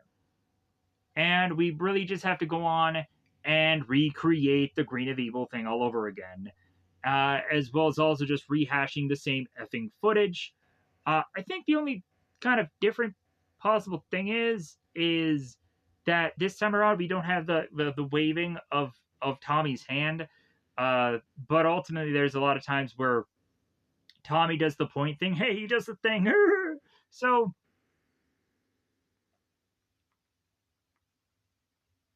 also, for those of you that are keeping score of Sentai or American footage, most of the time when both Tommy and Tom are fighting one another, it's all American footage. It's not foam shield, it's Brillo pad like this. So it's all to be the original American footage that they filmed, and so that is to go on and be at least they went that extra mile. But then eventually we'll also go on and see certain splices of Sentai footage being used. We'll have at one point where the White Ranger goes on and briefly has this thing where that's Sentai footage, and then they cut out of that Sentai footage and then go right back to the American footage. I'm like, why did we need that scene? What difference did that make? But then also we have, of course, a lot of times where we have like the calling of the Dragon Zord and a lot of that kind of stuff cut away to Sentai footage, which is just like, yeah, heaven forbid we get American footage that is to be calling for the Dragon Zord because... Oh, yeah. Also, in this stuff here, we come to realize that Tom, like, the White Ranger has the Saba Sword on his side, but Tommy, in the American footage, no Dragon Dagger, no Dragon Flute. We see that the pouch is there, but the flute is not there. So, how exactly is Tom having the ability... Oh, no, wait. Oh, I was wrong. So, Tom may have the pouch here, but the Wizard of Destruction sends Tom to go to the command center. I completely forgot about this. My apologies. Specifically, the Wizard of Destruction tells Tom to go to the command center to get the Dragon Dagger, because the Dragon Dagger is always at the command center. I don't know how many times we have to keep going back to the well, where like Billy had to go on and go to the command center to get the Dragon Dagger, so we're repeating that same thing again here. That's why Tommy had to go to the command center. I had to figure that out. Or Tom had to go. So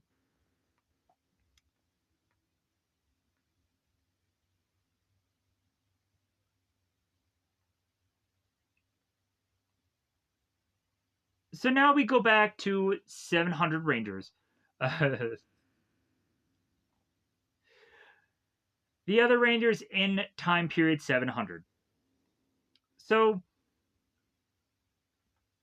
Adam turns to Kimberly and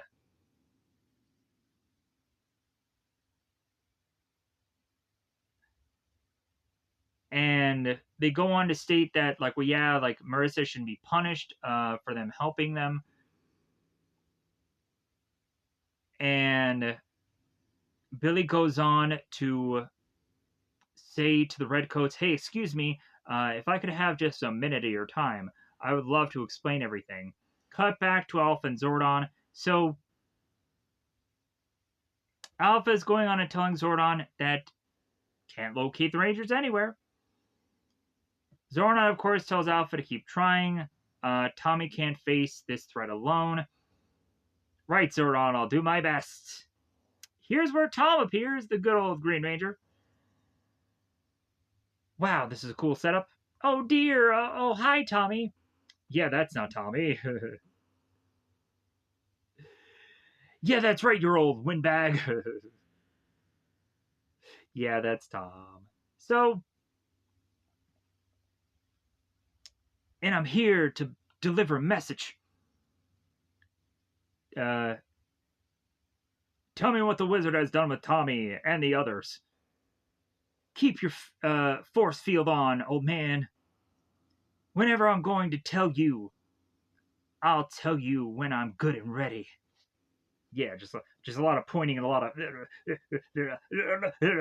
just a lot of the one hand just has to move. And of course, we realize again, this is all from Green of Evil. It's a lot of this. It's a lot of yeah, it's a lot of that going on. We don't have this. We just have the pointing and the we don't have any of that. We don't have any of the yeah. Anyways, they should have went back to this. They should. That would have really told me that all this footage would have been fake, but still.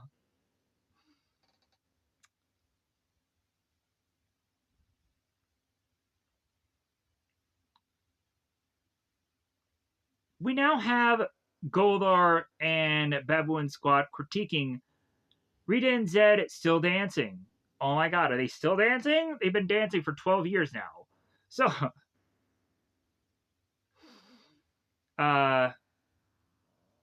we have at one point while they're dancing, we have Rita that goes on and is to mention how eventually she'll go on and she'll take control of everything, and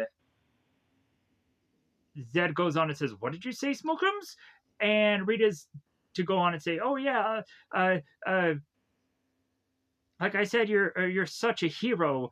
You make me lose control." Because she'd gone on to say, like, well, yeah, I'm gonna definitely go on and take control pretty soon. And Zed's like, what? That music must be too loud for his head's ears. So, if he has any. This is like me going on and recreating the Fantastic Four where Chris Evans turns to Michael Chiklis is like, where are your ears?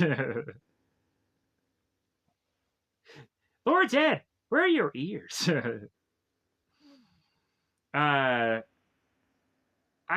hoping that someplace somewhere they had cracked that joke with Zed. If there is, somebody needs to let me know. Because God, would that just be a good laugh.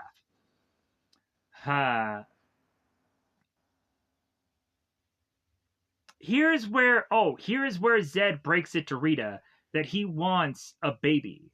So Zed doesn't go on and do it in the wedding. He goes on and he does it here in Return of the Green Ranger. Why does he do it here? I don't quite get why. They honestly should have done it during the wedding. That Zed should have severely been rushing things, so much so that he'll even go on and talk about a baby after they go on and they get wedded. So Rita goes on, and I think her head is a little messed up. Her head is a little wonky here. It is kind of funny. You could see, like, at one point hat or her head or whatever, her hair thing, like it's here. And then also we get to the next frame and it's up here. Her wig's fallen. Yeah, like her wig is not quite right or consistent. But regardless. So, and I'm curious also with Rita to have had this hat the way she's and dancing. Like you would think the hat would fall off, right? I don't know. Maybe they worked that into where it like kind of really sets. Anyways, so many questions. So Zed is going on and saying again, uh, well, we should have a baby. We should have our own bundle of evil. Uh, one that will have our incredible looks and or your will have your incredible looks in my brains. Shouldn't that be switched around? Probably Rita's brains and Zed's. I don't know about looks either, but either way, maybe it should look a lot like Rita. I don't know.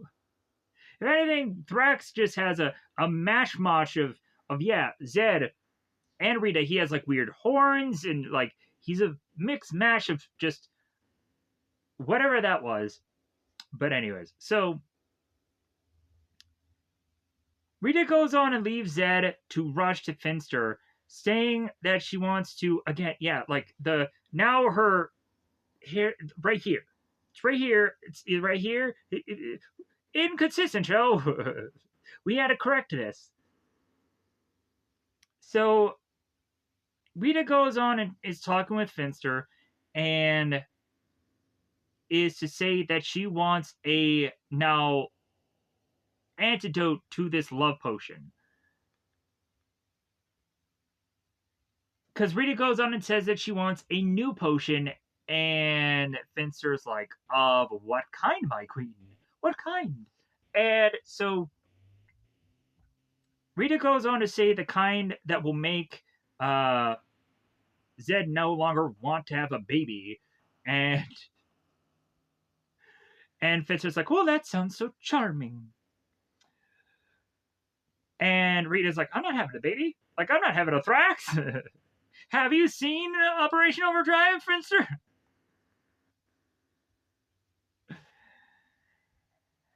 Have a potion made quick about it. A new potion? Oh dear. Well, exactly what did I put in the last one? Yeah. So, back in the coach house. So, Billy goes on and tries to explain, we too are citizens of Angel Grove. Here's the situation. And Redcoat Skull goes on and says, you're all under arrest. And we have Kimberly that goes on to say, yeah, I don't think he bought the story.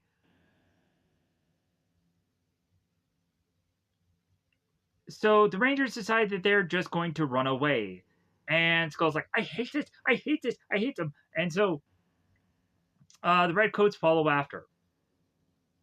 The Rangers are all running around town, and eventually there seems to be a horse and buggy carriage.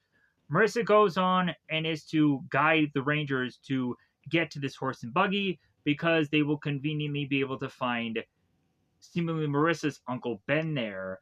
And we will eventually have this Uncle Ben turn, and it will be none other than Bulk.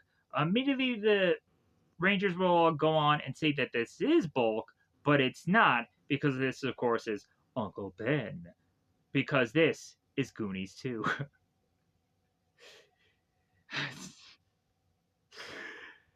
So,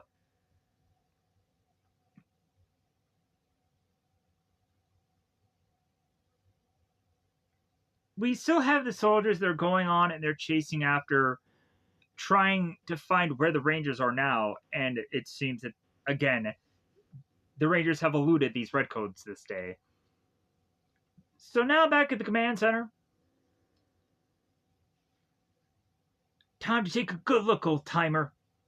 I'm the Green Ranger now, and there's nothing you could do about it. Don't be so sure of yourself.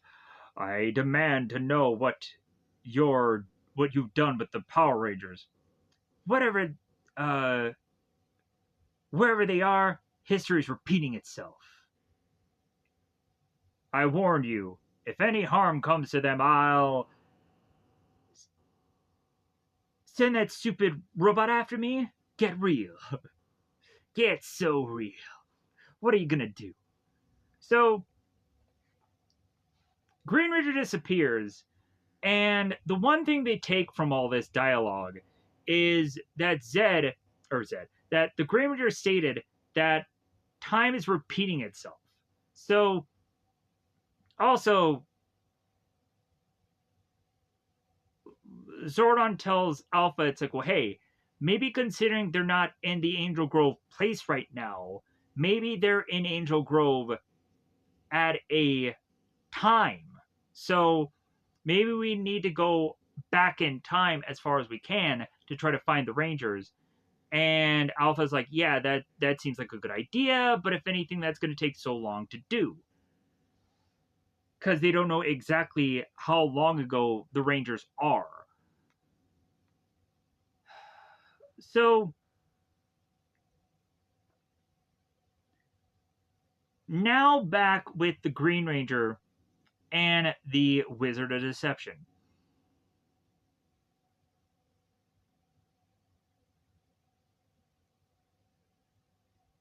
The Wizard of Deception is telling Tom to go on and unleash destruction upon Angel Grove, as the Wizard is going to go on and make his way back to the rest of the Rangers and go on and deal with them. So again, here's where we go on and we have the Tom that he goes on like, yeah.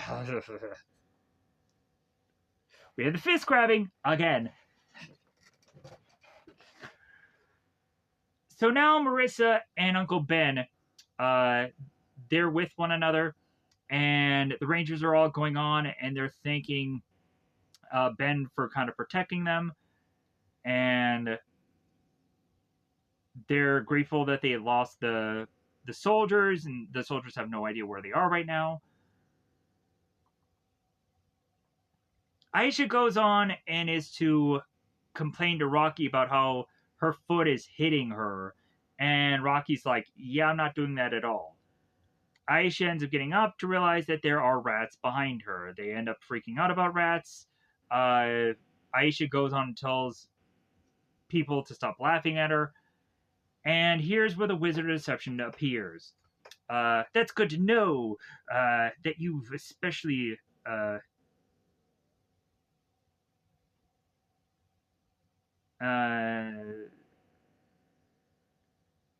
what I have planned for you next. And here's where Rocky goes up like, yeah, not you again. What do you think was going to happen, Rocky? Like, some evil dude is going to have to appear at some point, right? There's going to have to cause some commotion. So,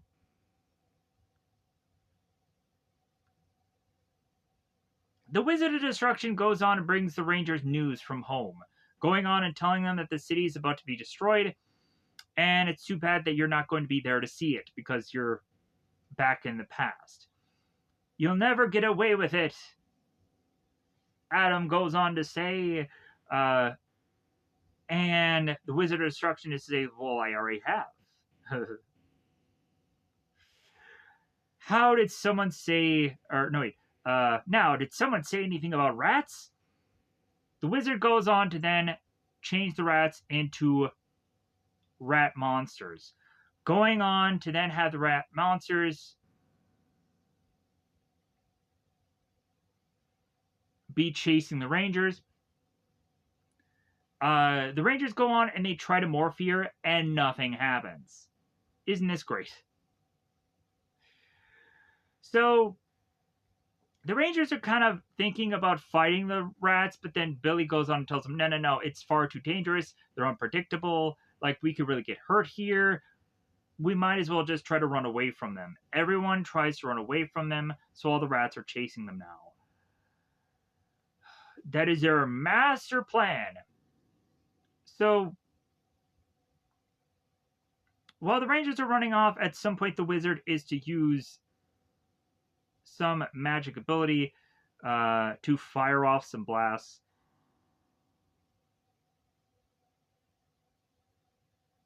The wizard goes on to tell the rats to do with them what they wish, and so now we're back to modern day. Tom goes on and is to prepare for Angel Grove's destruction as he whips out the Dragon Dagger. Tom goes on and or whatever the way of which is to bring out the Dragon Sword. Then we have again green with evil footage because of course when the Dragon Dagger comes, like we have this long stretching thing that goes out where all these construction workers are like, oh, oh my god, the Dragon Sword is coming, and they really stretch this thing out, and we again have the Dragon Sword that takes this kind of candy cane thing and chomps into it, and like that is to be the same things that happen in the other Grin of Evil thing. They thought that we would have forgotten, but we didn't. But yeah, so if anything, yeah, probably as a kid, maybe not have had a good memory of this. Like, I'm kind of curious if there was any kid out there that probably noticed the footage being the same as other episodes and may have gotten upset and may have quit watching the show. I would be curious if that happened. Hey man, they used the same footage from the other episode. No, I'm sure everybody bought into it, right? But now looking at it much older, you realize, hey, yeah, that footage looks very familiar. Anyways, so Zed goes on by the time that this specific episode ends to be continued. Zed goes on and says, long last, the Power Rangers are history and to be continued. We now get to the return of the Green Ranger Part 3. Almost 3.5 hours. God dang, these videos way too long. My apologies. And I'm sure they're going to end up being freaking way longer than I want them to. But I'm griping about it, so just wasting more time. Rita and Zed are talking about how it's so blissful to not have the Rangers present in modern time.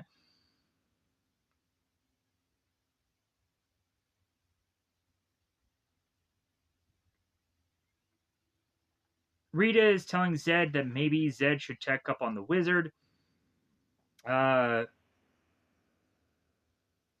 See what he's up to next. I love that wizard.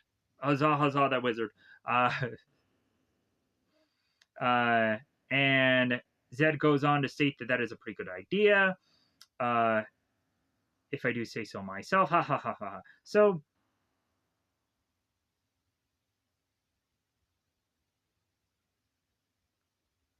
it seems that also they're back and forthing and they're stealing the idea from one another, and then they're bickering about the one another stealing ideas, and then eventually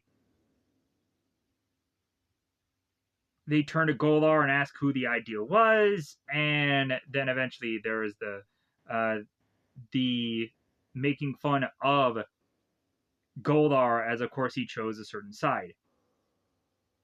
Zed goes on, uses his visor to look at what's going on.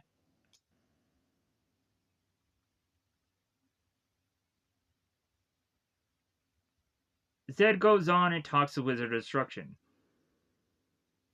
Wizard goes on to explain the Green Ranger is about to start the destruction of Angel Grove. Zed is so happy. He's like, excellent.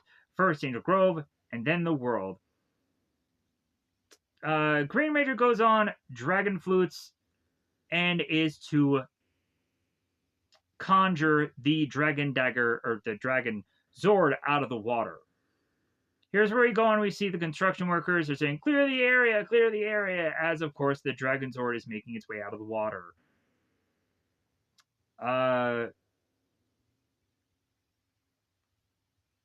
Now, back in the 1700s, we have the redcoats who are all going on and eating cheese. Probably a really bad time to be eating cheese when there are giant rats roaming around, but Ancestor Skull doesn't know this is to go on and be occurring. So Ancestor Skull will go on and realize that there's going to be rats specifically chasing after him because he has cheese. There's going to be a guy in a guillotine that is to go on and demand that the Redcoats just give the rats the cheese. And keeps telling them that as the Redcoats are running away, obviously from the rats. So, and when the Redcoats turn, they see the rats like, oh, let's run. As of course they're asking the Skull Ancestor, like, well, hey, sir, what should we do? And he's like, run. And they're like, what? He's like, run. And then they, of course, run. We see a number of people run. Now, back in modern time, we see Bulk and Skull. Tommy is going on and asking both Bulk and Skull if they have seen the rest of the Rangers. Tommy, I guess, has not gone on and went to his communicator to call Zordon and Alpha to see what is going on. Plus, also, Zordon and Alpha don't know where the other Rangers are either. But so, Tommy goes on and asks Bulk and Skull if he's seen the rest of the guys. And it's kind of funny here because Tommy's vision is very blurry. And so Bulk ends up asking Tommy here, it's like, well, have you seen him either? And so Tommy's telling Bulk and Skull, it's like, hey man, I'm not really playing around. Like, I really want to know, have you seen them? And Bulk is like, no. Like, I don't know where those geeks are. And if I might add, I don't care. It's kind of like The Fugitive with Tommy Lee Jones and Harrison Ford. I didn't kill my wife. I don't care. I hope you did. I hope you did. Anyways, so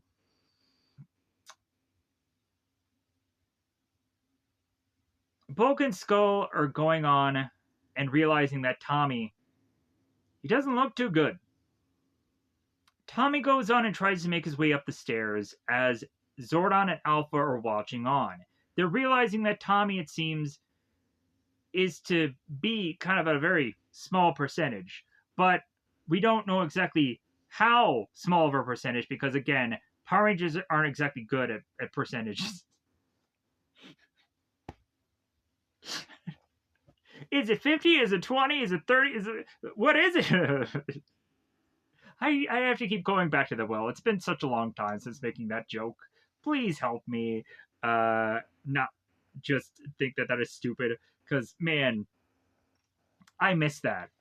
Yeah, if you go back to the if you go back to the old reviews of this, yeah, I just make fun of that endlessly. And I probably still do. I probably just don't remember doing it. Anyways. So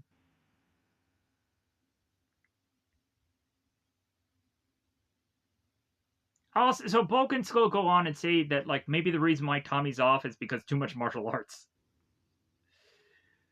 But anything, Bulk and Skull are now talking here.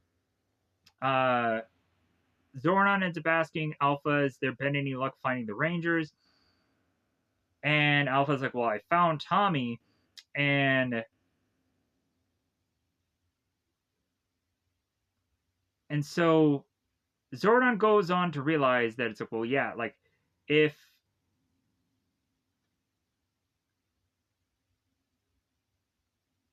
Tommy is if anything is to quite go wrong, then if anything, we're gonna just have to be relying on Tommy because he's the only one that we've kind of seen here that like if a crisis is going to happen here, then yeah, like we're gonna have to call on Tommy. So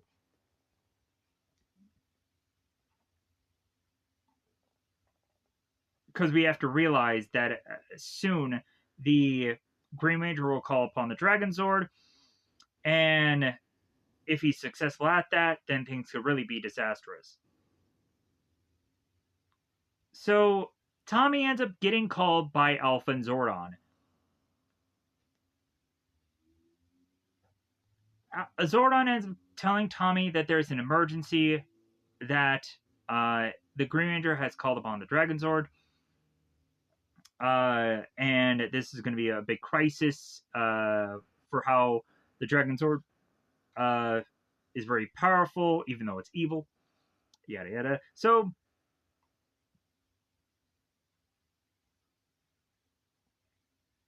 Zordon ends up telling Tommy that since he is a very weakened state, that if he morphs, he will go on and he will feel energized, but it'll only be for a short bit of time. So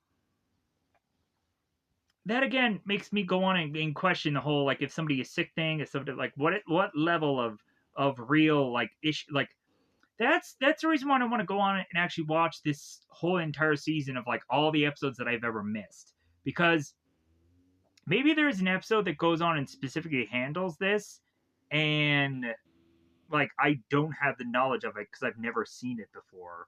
Uh, but if anyways,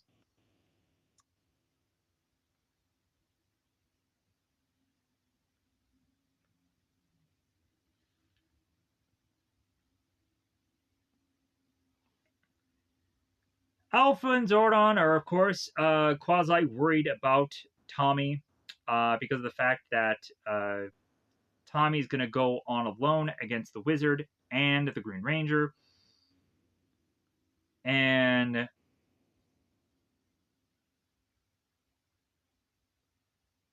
and and so wait a minute.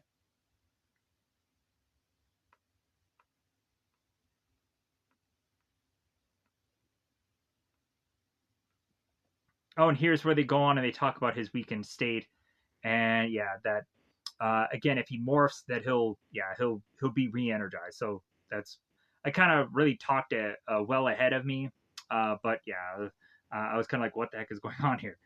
So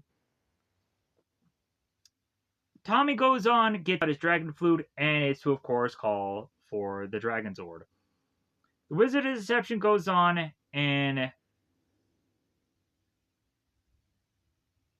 tells the Green Ranger to energize the Dragon Zord with evil.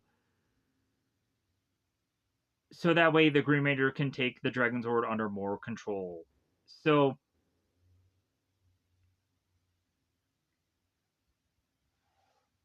the Dragon Zord starts going on and starts destroying the town.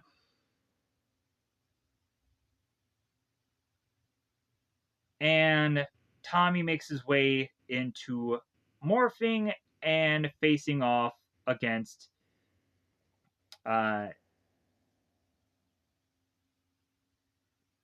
the Green Ranger here. The Green Ranger goes on to tell the Dragon Zord to destroy it all. As Lord Zed is watching from the distance,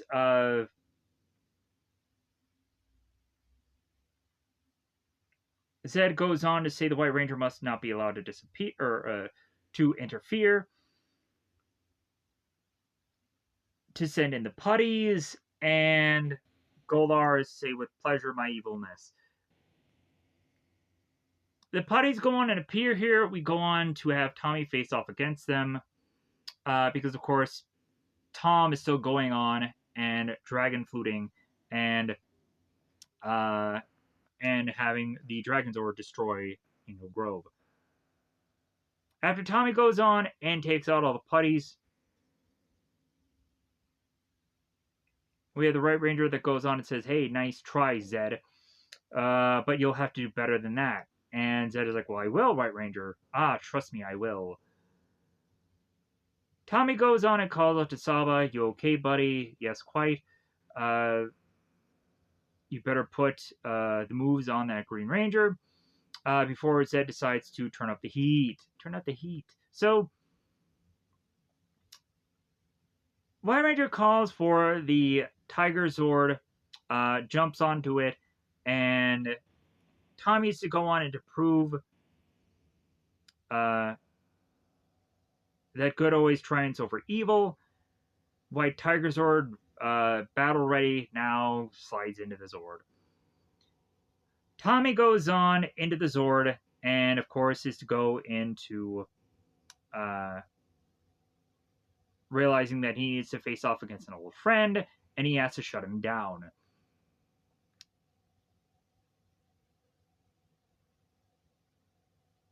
Saba states that they need probably a bit more power, and we have Tommy that realizes that he needs to convert to warrior mode.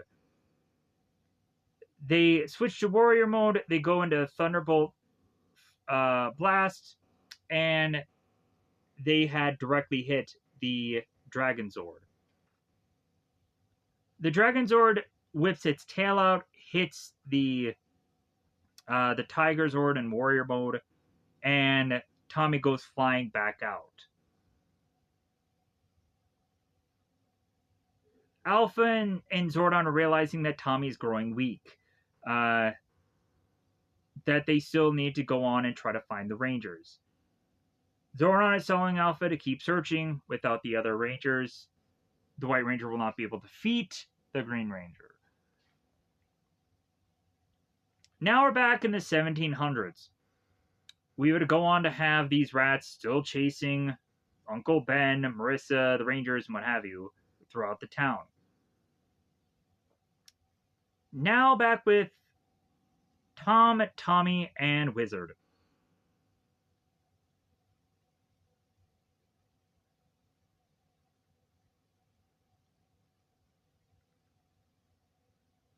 They go on and they ask Tommy if he wants to surrender, and Tommy says never.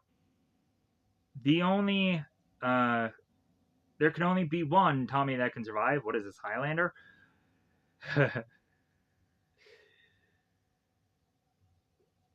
They go on and they realize that Tommy is to be a pitiful excuse for a ranger. And Tommy says, well, I guess the only way that I will surrender is if you send me at the same place where you sent my friends. And Tom tells Tommy, it's like, well, why would you want to travel 200 years back in time? And Tommy's like, yes, I tricked him into telling me exactly where the Rangers are. So Rita and Zed are watching on in the distance, and Rita is asking Zed what exactly is going on. Zed is stating that the White Ranger is not giving up. As long as the Rangers are gone, he won't have a chance to keep up much longer. And the Wizard is to be the only one that has the power to be able to get back into time.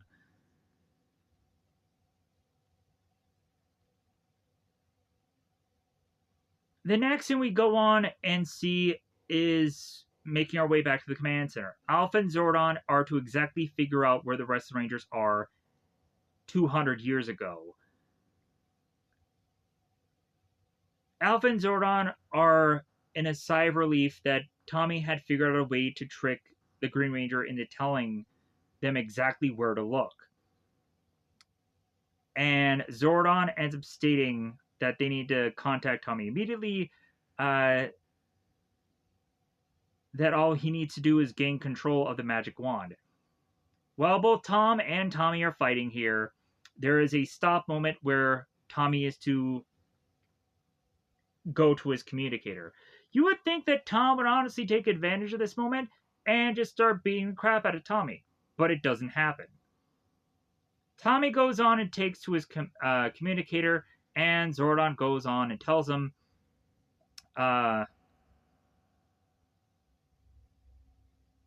he has some good news. We've located the other Rangers. All you need to do is capture the Wizard Wand and use it to transport back in time to rescue them. Tommy goes on to, I think he kicks the wand out of the Wizard's hand. As the Wizard gets out of frame here, Tom and Tommy are scrambling for the wand. Tom tells Tommy, no, you don't.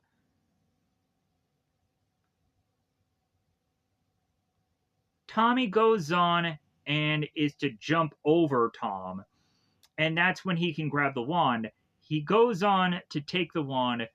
He destroys the Wizard of Deception, and then he goes back in time to find the Rangers. Tommy focuses on, instead of going with the Rangers to defeat these these rat monsters. Instead, Tommy just goes on and says, "Hey, Rangers, I need you to all come back with me." And then Tommy and Tom come back in the past, and then they take down all these rat monsters. So, like, I guess they figure that they can now time travel whenever. So, if anything, they're not going to focus on the monsters right now. They're going to try and stop the Dragon Zord. Is what they're going to focus on. Plus, also, you would think, considering Tommy has like, with Tommy going on and having this one, he would go on and have the ability to give the Rangers back their powers. Not only that, but then also either he would just take the wand and destroy all the rats, or like it's a freaking time device.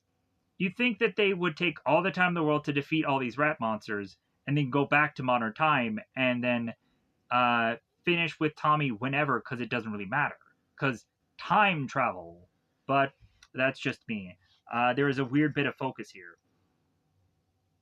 Plus, also, I guess the Rangers need to go back to modern day so that way they can use their powers. So the Rangers all go on to realize that Tommy's there, so they one by one get to Tommy. Adam then turns to Marissa, and Adam goes on to say, "Come with me. There's so much I want to show you." And Marissa says, "No, Adam, this is my world. You must return to yours and save your township. I'll always remember you." God, why does that always to be just so heartbreaking when someone's like, "I'll always remember you"? So the Rangers grab Adam and like, "Hey man, come on, we have to leave." So the Rangers all collectively get around Tommy and they all disappear. Again, they say, "Oh man, they disappeared." I don't know how many times in the background you kind of overhear that they still to go on and say, "Hey, they're witches. Hey, they've disappeared. Hey, like there's so much bit of dialogue that is so confusing, or that they use that are I think from past things that somebody said, or whatever. So Tommy is now back in modern time, face to face with Green Ranger. Oh, I guess the Wizard of Deception is not dead, but soon he will be. And so the Rangers get back to modern time so they can all morph. They all call upon their Zords. So Tommy faces off against Wizard of Deception and Tom. Here's where Tom goes on and uses the wand against the Wizard of Deception to destroy him, and the cloak just falls to the ground. Tommy then further goes on and is to use the wand to have Tom become good again, or to become good at this point of the story. So Tom goes and realizes, "Oh man, I feel like such a fool. I can't believe I let him control me." And so Tommy goes on and tells Tom, you can control the Dragon Zord. You need to stop it." And Tom is like, "I can't." And Tommy's like, "You have to." So the rest of the Rangers are all now in Megazord mode, Thunder Megazord, and they're trying their best off screen to, because they're not really funny with Dragon Zord. They're going on and they're facing the Dragon Zord here. So they're trying to take it down, and there are some times when the Dragon Zord is taking them down. Again, here's why I hate this cockpit, because again, the shucking of the Rangers going from one side to the other. I'm like, god dang. I can understand that the actors will probably not get really injured doing this stuff, but because they're not really falling from one side to the other. Because if anything, they're just kind of like, "Hey, we have to just push here now. We have to push here now." Like, yeah, but it just really is to be like, do you really want to risk your actors getting injured? I don't know. I guess it really doesn't matter because just replace them, right, with some other stunt dude. Because I guess for these shows, like stunt dudes are probably like what, a dime a dozen. I assume, right?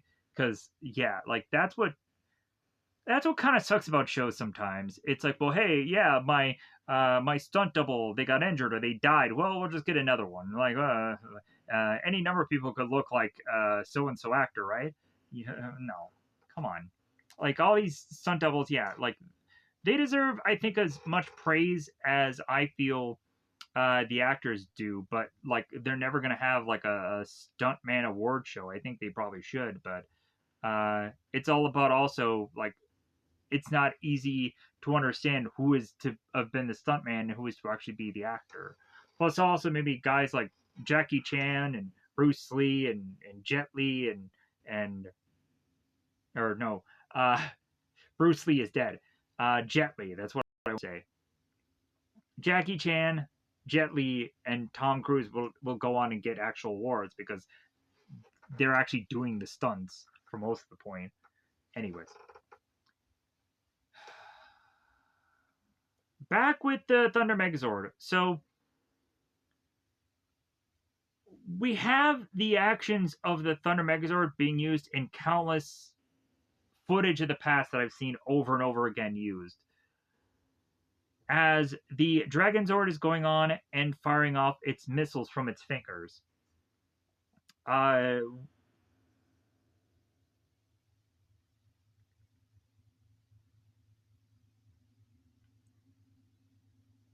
Billy goes on and is to have to get to the computer, and they're gonna have to power up their weapons, and they eventually call for the Thunder Saber. Tommy is to cry out to the Rangers to stop what they're doing. It's like, wait, guys, don't you don't have to do that now. Wait, stop! Like Tommy's gonna go on and get his dragon dagger out, and he's gonna go on, and he's going to stop the Dragon Zord so they won't have to defeat it. Because also, like Tommy had spent so much time with the Dragon Zord, he doesn't ever want to see the Dragon Zord get defeated. Like, come on. So, regardless of it being an older Zord or whatever, and Tommy is the new hotness or whatever, like yeah, Tommy's gonna go on and want the Dragon Zord to be taken out here. Again, Tommy is to go on and look at the Dragon Zord as an old friend. Anyways, so Tom whips out the Dragon Flute here, and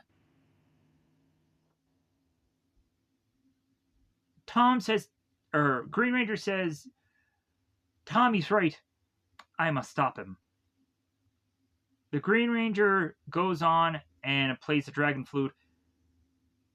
The Dragon Zord is to change its eyes, is to fall over, and the next thing we are to go on and have said here is the wizard spell is broken, and the Rangers are going on and be like, all right, and they put the sword back into the sheath.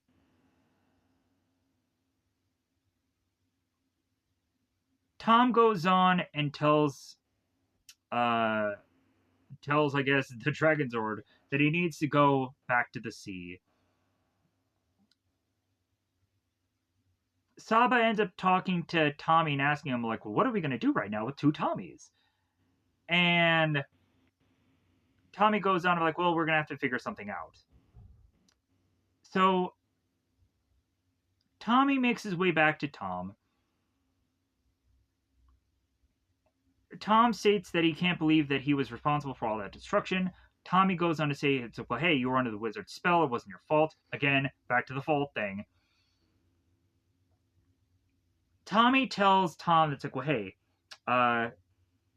you and I need to go back in time so that we can fight some monsters one last time. And Tom agrees to it. So now back in the 1700s, we have people going on and being chased by giant rats. So Green and White Ranger go on and Green Ranger says to White, it's like, well, I guess this is one last battle as the Green Ranger. Maybe not for Tommy,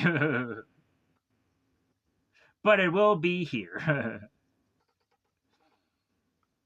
So here's where we go on, and the Green Ranger is doing this this kick where he's like flying through the air, and like bizarrely his helmet and shield and just body is getting weirdly stretched out here. But I guess that is also probably because of the wires that are to be present there. So quite possibly, I don't know why they have that weird stretching thing going on. Green Ranger kicks one of the rats, and Tommy goes, or White Ranger goes on to take down some of the rats himself. Green and White Ranger go on and start chucking the rats. All of them are collectively together onto the ground around one another. And White Ranger tells the rats that it's time to shrink them back to size, so they go back to normal, regular size.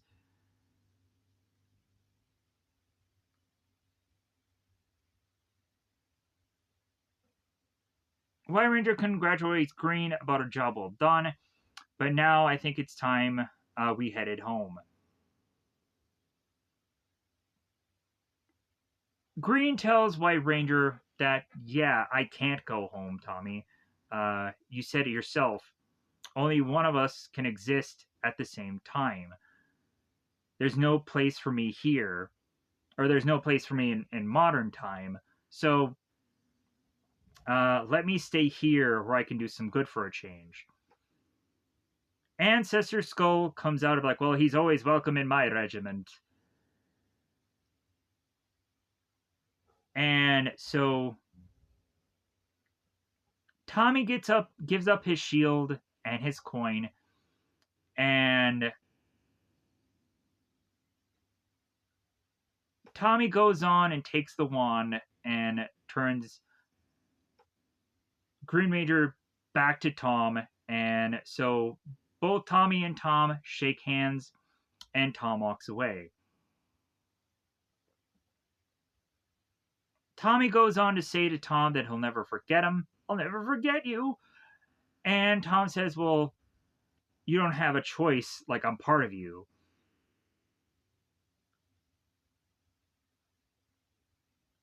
They don't really know if the history books are ready for this, but they'll have to. Tommy goes on and has a hat just appear, and he puts it on. And a lot of people are going on like, oh my god, did you just see that? So as Tom goes on and walks away here, the next thing we see is Tommy making his way back to modern time. The Rangers are to go on and tell us that the magic wand had been destroyed. It's like, well, yeah, that makes a lot of sense because that wand is to be way very much powerful, and you wouldn't want it to land into evil's hands. Which I think is like, we've found like a number of artifacts in our time of Power Rangers and such, and there are times where, yeah, like things are to be kept as some kind of souvenir and to be like stored away in some vault somewhere. Like we would go on and see eventually in a team up way later down the road, I think in Beast Morphers, that uh, there had been a massive bit of keeping of like Lord Zed's staff or Goldar's sword or a number of things. So like, yeah, go the Power Rangers at some point go on and they do keep souvenirs considering of which season. But it's also kind of interesting to see like what counts in Power Rangers quite often when there is to, of course, go on and be several different either timelining things or we don't know what exactly all matches together or meshes together. So after the Rangers talk about the wand being gone, Tommy mentions there was one good thing that came out of it. And